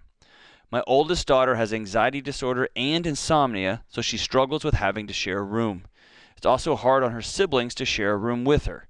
She's constantly looking at bigger homes for sale in our town, and when we tell her we're not moving, she begs us to let her move in with her best friend or grandparents so she can have a room of her own. Are we being selfish because we chose a smaller house that we can afford? My therapist suggested we consider moving into a bigger house with a 30-year mortgage just to give her that space for the next 3 years and then downsize again when she is on her own. So to answer your question here, are we being selfish because we are living in a home the size of which we can afford? The answer is no. Good for you. I think we have a culture, Christy, where people buy gigantic cars they can't afford and gigantic homes they can't afford. So everyone's got a bathroom, and everyone's got a room, and everyone's got a yard, everyone's got a pony and whatever. So no, you're not being selfish if you're living in a smaller house that you can afford. If you the reality is you live in a smaller home and you have a lot of people are sharing rooms, then you have to be hyper intentional about connectivity, about roles, about who is not, here's the rules of our house, but here's why you matter here. And kids feel a desperate need for connection, and they feel a desperate need for purpose. And if you just plop a 12-year-old in a 15-year-old's room and say, y'all figure it out, yeah, dude, we're not going to figure that out. So the easiest thing here is to punt this down the road. Let's take on another couple $100,000 in mortgage debt so that we can. What I'm telling you is this won't solve the problem. Yeah. Right? Yeah. You won't solve the problem. You'll have a 15-year-old who disappears for 3 years and then moves out. You will not have healed or supported or helped your daughter. You may have quieted the chaos for a minute. Yeah. My guess is you won't. When kids have anxiety, when they've got insomnia, when they've got OCD, when they've got ADHD, I always want parents, and this is myself included here, understand most of the time your kids' bodies aren't broken or disordered. That anxiety, that insomnia, that is your body saying, I'm not safe. There's something going on here where I'm not okay. It's not because there's somebody sharing my room with me most of the time. It is something bigger than that. So I want to look at those challenges not as things to run from, but as let's get in and try to figure out what your body's trying to tell you here. Yeah. And those are hard, and those are messy. And I'll tell you, if your therapist is telling you, yeah, you know what, you should put your family at risk in a situation financially that you can't afford to placate a 15-year-old, you may need to get a new therapist, right? That's a tough situation they put you in. What do you think? Yeah, I guess it just, for me, one of the hardest parts about this, it's not just about the house or about the money. I totally agree with you. Obviously, you need to live in a house you can afford and figure out what's really going on that's probably not the room. I think one of the hard things, and I'm curious your thoughts on this, when it comes to parenting, and I still consider myself pretty new at this because my oldest is 6. Mm-hmm. So I have been in the parenting game for 6 years. I just have 3 kids under age 6. The hard thing is when they have different needs. Not just that they're wired different, they have different personalities, but they have different needs. It feels unfair to have different expectations of them. Like that I would expect of Carter that he behaves differently than my middle son, Conley. Gotcha. Not just because of their age, but because of their capacity. Right. And so how do you handle that? Where as the mom, as the parent, as the dad, you're going, okay, I've got 4 kids. One has some things that she struggles with. And so how do you accommodate that and make that child feel safe while also not making it quote unquote unfair or whatever with the other kids in the household, where it's like, okay, we don't want to walk on eggshells around this child because we don't want to ignore these children. And do you see what I'm saying? Yeah, I don't feel like I'm asking it well. No, you're asking it perfectly. But there's other kids involved in this equation, and how do you help everybody when their needs are different and their struggles are different? So the demon of mental health challenges, or more specifically, the demon of everybody's body reacts differently to things. Some people respond to chaos by getting really loud. Some kids respond to chaos by trying to disappear, become as small as possible. The challenge here is you can't see it. And what I mean by that is my son is 11 and he's humongous. I will ask him to go grab, hey, will you go grab that thing for me while I'm in the middle of cooking something? Because he's tall and he can go get that. Right. I won't ask my 5-year-old little girl. She's very short. I'm not going to ask her to do that. That's beyond her capacity. Similarly, I want all my kids to get in the car and go to Target with me right now. Even though she's exhausted, he's been running a track meet, and he played a baseball game. And so I tend to moralize and make issues of character things I can't see. And so every kid's got different needs. And it may be that for a 15-year-old whose brain is saying, we're not okay right now, I can't even go to sleep at night because I'm scared, something's not right. That tells me there's chaos in that home. That tells me there's third rails in that home. And that tells me that, hey, you know what I really love? I love our whole family getting together for dinner. That might be the only hour of the day that my 15-year-old has time to herself. And so for this season, I'm going to concede that, but you're going to go on a walk with one of us, with mom or dad. And that means mom or dad, we're not going to be able to watch our favorite show every night of the week. Or we're going to have to put our phones down and fill in the blank, right? It's about re-examining the entire picture. But no, I think you're exactly right. As a parent, I want all my kids to do what I say and in the way I say it, because I have this picture of going to the hardware store today. I just got to know that, man, she's got to go to sleep right now. Yeah. And he has asked, can I just have some time by myself? And I'm not going to do that to him. Yeah. And sometimes those are issues of character. We're all going to the store. And so when we're going, I need you to be respectful. Most of the time, that is something that's exceeding their capacity. And as a parent, I got to change my picture of what that's going to look like. Yeah, I think that's so powerful and something we have to practice on a regular basis, where you let go of this picture of how you thought it was going to be. And one of the things I learned from David Thomas, who has written multiple books, and I've had him on the Christy Wright Show. He's so smart, but he talks about, be okay with letting go of that picture for this season. It doesn't mean forever, but maybe in this season, we're going to let this child off the hook, and they're not going to have family dinners, and they're going to eat in their room or eat on their own because they just need some peace and quiet to themselves in this season. But see, as a parent, you think like, we're never going to eat as a family again. It becomes these extremes.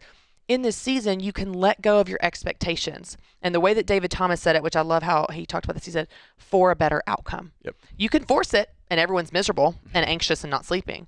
Or you can say, okay, what is needed? Maybe we divide up. Sometimes Matt and I will split up the kids, even though I want everybody together, but we'll split them up for a better outcome. Right. Saturday, you're going to take 2, I'm going to take 1, or vice versa. And I just love that. It's a hard step to take, to say, I'm going to let go of what I wanted things to be.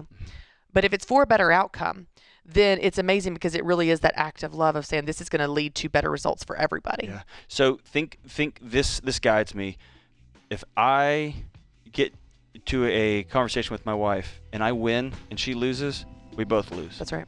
When I get into a pissing match with my kids and I win and they lose, we all lost. Yep. And so the goal is, how can I, even when I have to make hard decisions, hold my kids accountable, get them to do things they didn't want to do, it's because of this outcome. Yeah. And they've got to know where we're headed here. Yeah. Right? And I've got to be flexible in that season. Yeah.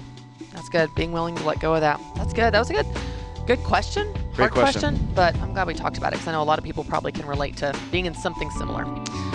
This is The Ramsey Show.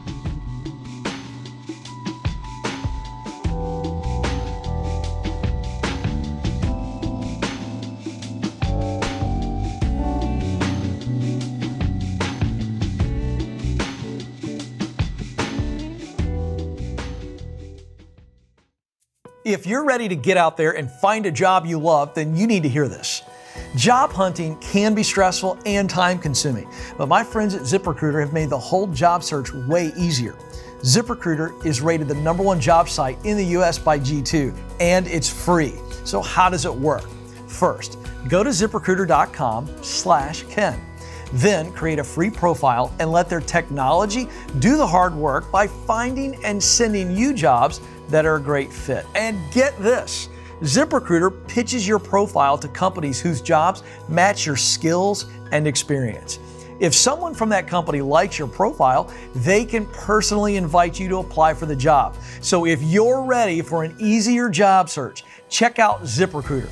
Sign up for free right now at ZipRecruiter.com/Ken. That's ZipRecruiter.com/Ken. Sign up today, absolutely free, and let ZipRecruiter work for you.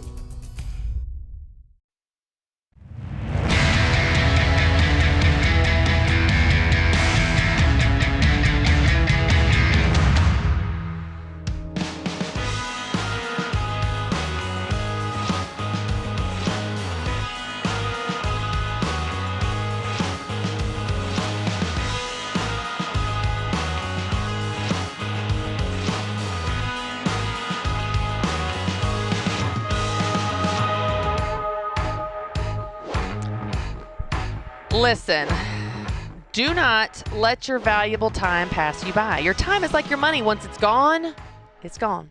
And if you try to balance it all, you can feel overwhelmed, and at times you end up pushing your goals and yourself to the sidelines. Putting your plans on paper is the key to accomplishing anything in life. And I've got just the thing to help you do that. My 2022 goal planner is here. And here's the thing, you need to get these before they sell out, because trust me, they sell out every single year. And by the way, they sell out earlier every year. People love this planner so much because it really helps you focus on what's important to you. Your spirit, mind, body, relationships, and resources. We've got monthly, weekly, and daily calendar sections that you love, but there's also monthly teaching. You've got content every single month, like reading a book on a particular theme to help you grow in that area of your life. Then you've got action plans, which are tools and templates to help you put that teaching into practice. You've got guided journaling to help you reflect on these things, and even month in review so that you're reflecting on the last month before you dive into your goals for the next month. It is incredibly strategic to help you stick with your goals and even assess them and reassess them throughout the year as your life and seasons change, because we know that they will. If you're ready to crush your New Year's goals, whether it's spiritual growth, personal life, money, or work, or anything, this planner will help you get there. So get your 2022 goal planner today in our online store at RamseySolutions.com. And I promise you, when they sell out, they're gone. No, we won't reorder. I'm sorry. They're dated. And so once they're gone, they're gone. If you want to get this as a Christmas gift, go ahead and get it. The feedback has been awesome. The reviews are awesome. And people love using them. It not only helps you plan your year, it helps you put on paper on purpose what you want your year to look like, which is a powerful step in actually making that happen. That's RamseySolutions.com. You can get your 2022 goal planner today. Okay, let me ask you this. All right. I need some help. Okay. This is me coming clean on the Ramsey Show. Ooh, in front this of should be good. of million people. This should be good. So one of the things I struggle with most in the world, on 95% of my days, I have a note card with me that just here's what I've got to do today. Great. I'm going to make sure I do today well. Okay. I had a conversation this weekend. I'm working with a new doctor, and we went over everything from genetic testing to, everything. This guy knows me real well. And he's like, you have a problem with sweets, don't you? And I was like, oh, my gosh, did you know that, right? So he knows everything. Are you reading my mind? No, he's just reading my DNA. I struggle with setting up a plan like this, the day-to-day linking to a series of outcomes that I'm looking forward to. Down the road, whether it's a month in advance, 2 months in advance, 4 months in advance. My philosophy has always been, I'm just going to make sure I work out today and tomorrow takes care of itself. Yeah. And the older I'm getting, the more I realize that's not always true.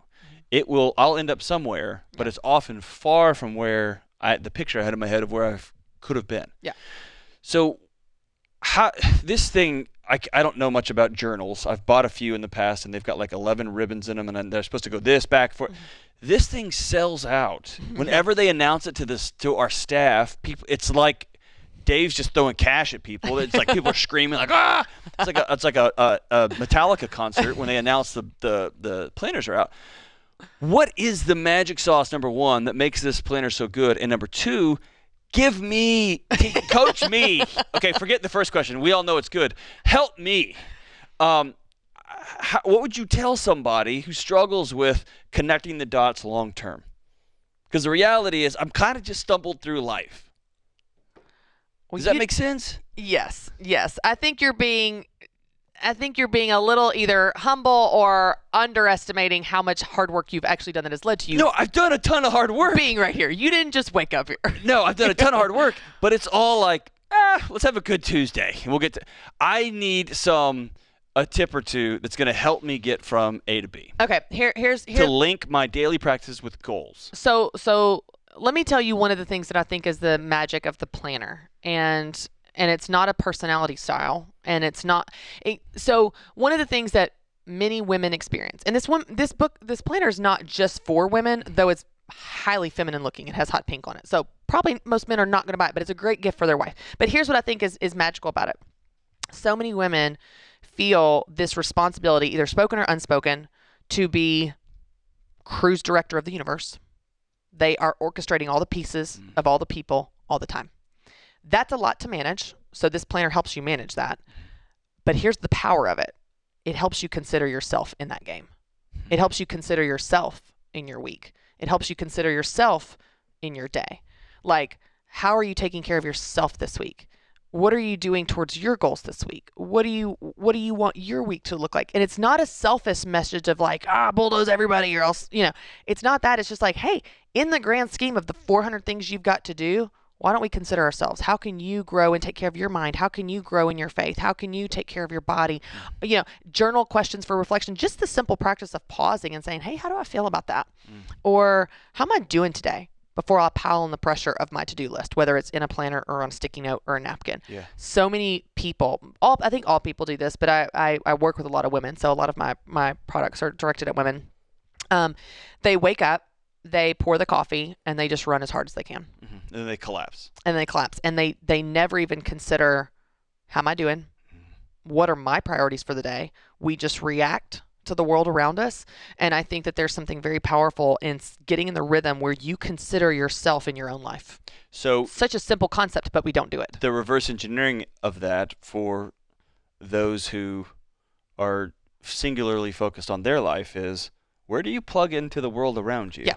Right. If you've got kids at home, how are you participating in their life? If you have a spouse at home, how are you participating in his or her life? Right. How are you making your household a better place, a more hospitable place, a safer, quieter, whatever place? Yeah. Right. So it's the opposite of that, but it's still the same. Well, and there's just certain, while balance looks different for everyone and goals look different for everyone, and even how you plan. If you're a planner on your phone or planner paper, everybody's different. That's totally fine.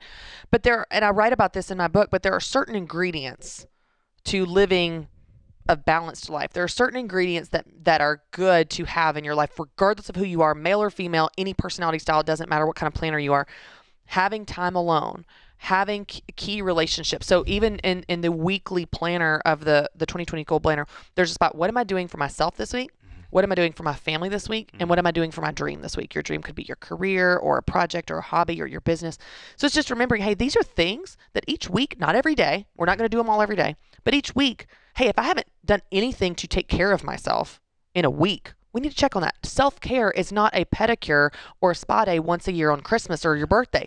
This is like brushing your teeth. It's a daily practice. How are you taking care of yourself on a regular basis? And so it's just those reminders of, what am I grateful for?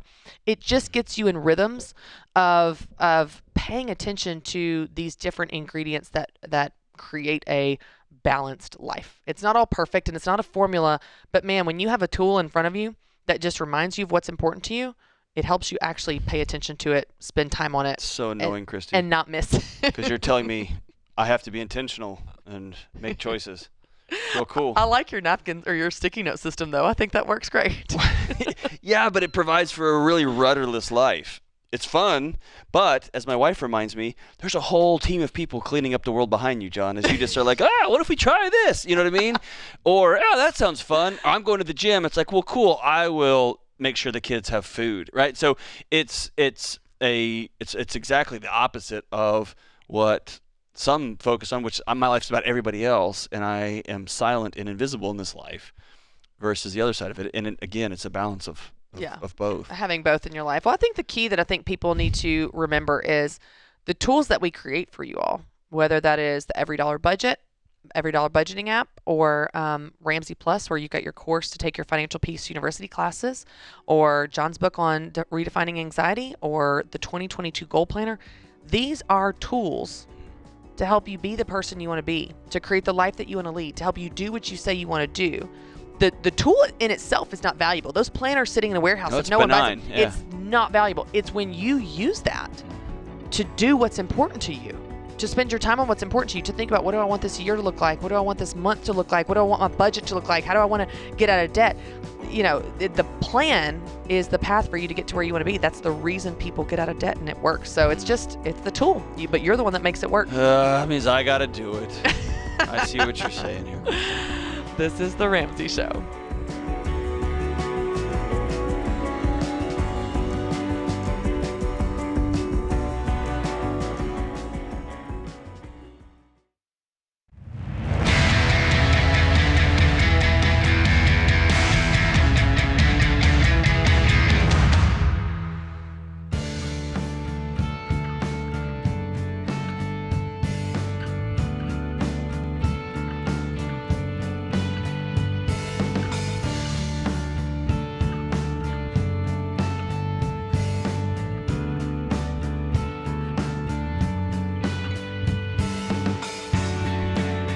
Romans 15:4 says, "For everything that was written in the past was written to teach us, so that through the endurance taught in the scriptures and the encouragement they provide, we might have hope." Romans 15:4. Martin Luther King Jr. said, "Intelligence plus character, that is the goal of true education." All right, we're going to go to New Haven, Connecticut with Miguel. Hey, Miguel, how are you? Good, thank you. How are you? Great. What's going on? Thank you for taking my call. Sure. So I am about to be 37 years old, and I'm finding myself in a pretty overwhelming situation. I've got about $500,000 in debt that has accumulated. It's a mix of IRS debt, student loans, credit cards, and auto loan.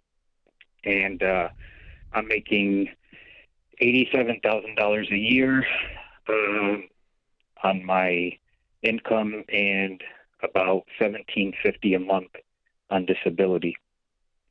So I'm finding myself in a situation now where it's all kind of falling on my lap. I just put together my very first budget at 36 years old using the Every Dollar app, and I'm coming up short. I'm not really sure where to go from here. So I looked into bankruptcy, Chapter 7, Chapter 13, and I got off the phone with a law agency earlier today. They said that I would probably qualify for Chapter 13, but my income, I guess, is too high for Chapter 7. So I'm just kind of looking for some guidance, looking to see what my best option would be, where I could get some free advice, if there's any, see where to go from here. Yeah, I'm so sorry. I can hear that in your voice, man. Yeah. Are you married? Yeah, have it's kids? A little overwhelming. Yeah. So I have one child. I'm divorced, and I've been through 2 separations, which have, they've kind of led me to this situation financially. So yeah, I've got a little bit on my plate. Well, yeah. What do you do for a living? I am a nurse practitioner. Okay. Awesome. So currently I'm in a residency program, and they're only paying $87,000 a year because I'm in learning phase. This is a 1-year program. After this, if I decide to stay at the VA, I'll go up to about $110,000. If I decide to go outside of the VA, I will make more money, but in the end, I'll lose, retirement benefits and free healthcare for life, everything that comes with being a federal employee. So that's another question, whether I should continue to work at the VA and bank on those benefits, or seek employment elsewhere and try to make as much money as fast as I can. So what I would tell you is you're drowning, right? And you know that, right? Yes. Yep. Here's the analogy, and it might not be perfect, but the analogy you just gave me is I want to stay in the water because I've got this life raft here, versus I'm going to start swimming to shore, and I'm going to get out of the water completely. And what feels safe long-term, eventually, if you will, may ultimately sink you because you don't have enough money here. This makes me happy that you're in a 1-year program, okay? Because you're going to at least double your salary, and absolutely you're going to get out of the VA and go out to the open market and work, and you're going to be able to, being a nurse practitioner, man, you're going to be able to make a great salary, and you're going to have to just start slowly grinding this thing away. And you feel like you're 100 years old. You're not. You're absolutely not. You said you got disability. What's your disability from? Are you a veteran? I am. Yeah, okay. That's from my time overseas. Awesome. So you've got disability on top of your 87? Correct. Yes. Okay. So total gross income is 108. Okay. All right. Great. So the chances of you coming out of here and getting 160 or 170, what's the feasibility in your market? I mean, if I were to take travel contracts like a locum tenant position, yep, I can probably get that. They would be, multiple short-term contracts, which I've done as an RN to make ends meet, with the COVID crisis. There you go. So I'd probably do the same thing as a nurse practitioner. So what I want you to step back and look and say, okay, 37, I'm going to be 38 when I'm out of this program here. If I put myself on a 4.5 or 5 year plan and I worked backwards, what kind of contracts would I have to take over the 4.5 to 5 years? And will you be tired Abso-freaking-lutely. You're going to be exhausted. But what would it look like to pay this debt off, settle some of this with the IRS if you can, settle some of this with your credit card company if you can. You can't settle those student loans. Those are just weights you're going to have to tread water with. What would it look like? What would I have to earn to be able to reverse engineer this? And my guess is at $150,000, $160,000, $175,000, this becomes a lot more surmountable if you've got a plan. You're experiencing, Christy, to begin this, you're experiencing, Miguel, what so many folks, and whether it's $500,000 or $50,000, is that initial shock when you see a budget and you think, oh no, this is forever. And I want you to know it's not. But it's a matter of these baby steps as you walk and walk and walk. And you've got a pacifier with the feds, and you're going to have to let that go. And you're going to have to work like you thought you were busy when you were younger in the service. You're going to have to work like you haven't worked. But man, at that salary, at that level, you've got a big shovel. You'll be able to dig out of this quicker than you think. And the key to this is while you're making good money and you've put in the work to do this residency and all those things, it's going to be really tempting to be like, well, I deserve XYZ. You've got to live on nothing. Yeah. The more you live on nothing, rice and beans, beans and rice, I mean, you get creative with every possible thing that you can to keep your expenses to an absolute minimum for a season. The more you can live on nothing and get that income up, like we're talking about, the faster you're out of debt. And so you absolutely can do this. And one of the things that I want to make sure that we give you, Miguel, if you'll stay on the line, I'll have Kelly give you a membership, a year membership to Ramsey Plus, which it has our class in there called Financial Peace University. And you watch these lessons, and here's what's going to be so key. It's not only going to show you how to get out of debt, it's going to keep you motivated on the journey. There's an incredible community in there as well, and you can connect with those people. You can get inspiration, get encouragement, get teaching. You'll also have that budgeting app that we're talking about, which will sync with your bank. So watch those lessons and do exactly like John said. We've got to get the income up to be able to get out of this mess. But you can do it. And once you can see the plan, then you'll see how you can do it. So can I tell you this, Miguel? We just had a couple in a previous hour on today's show do a debt-free screen, and they paid off $500,000. Oh man! And what they say, they got after it. They got after it in 5 years. Yes, and right after he was diagnosed. He was diagnosed with Parkinson's. With Parkinson's. And so I'm going to tell you, I just had somebody stand in front of us on the debt-free stage, and they did it. Okay? Here's another thing I want you to remember. Tell me about your little one. She's 9 years old. 9 years old. She loves to dance. She loves to sing.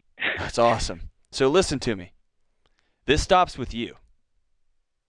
Because in 5 years, you said she's 9 years old? She's 9. Yep. 9 years old, right? In 5 years, she's going to be 14.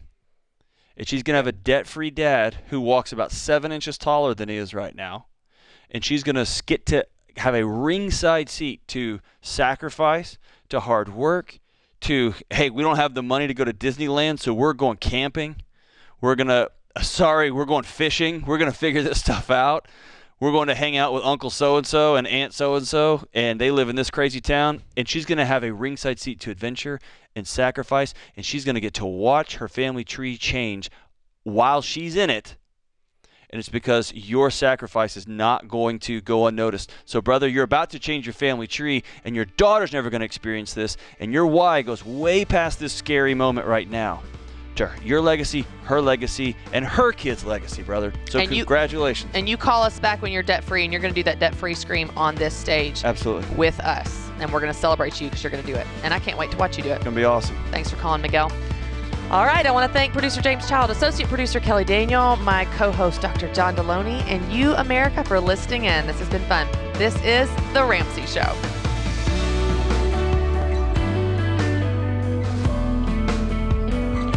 Hey, it's Kelly, associate producer and phone screener for The Ramsey Show. If you would like to do your debt-free scream live on the show, make sure you visit theramseyshow.com and register. We would love for you to come to Nashville and tell Dave your story.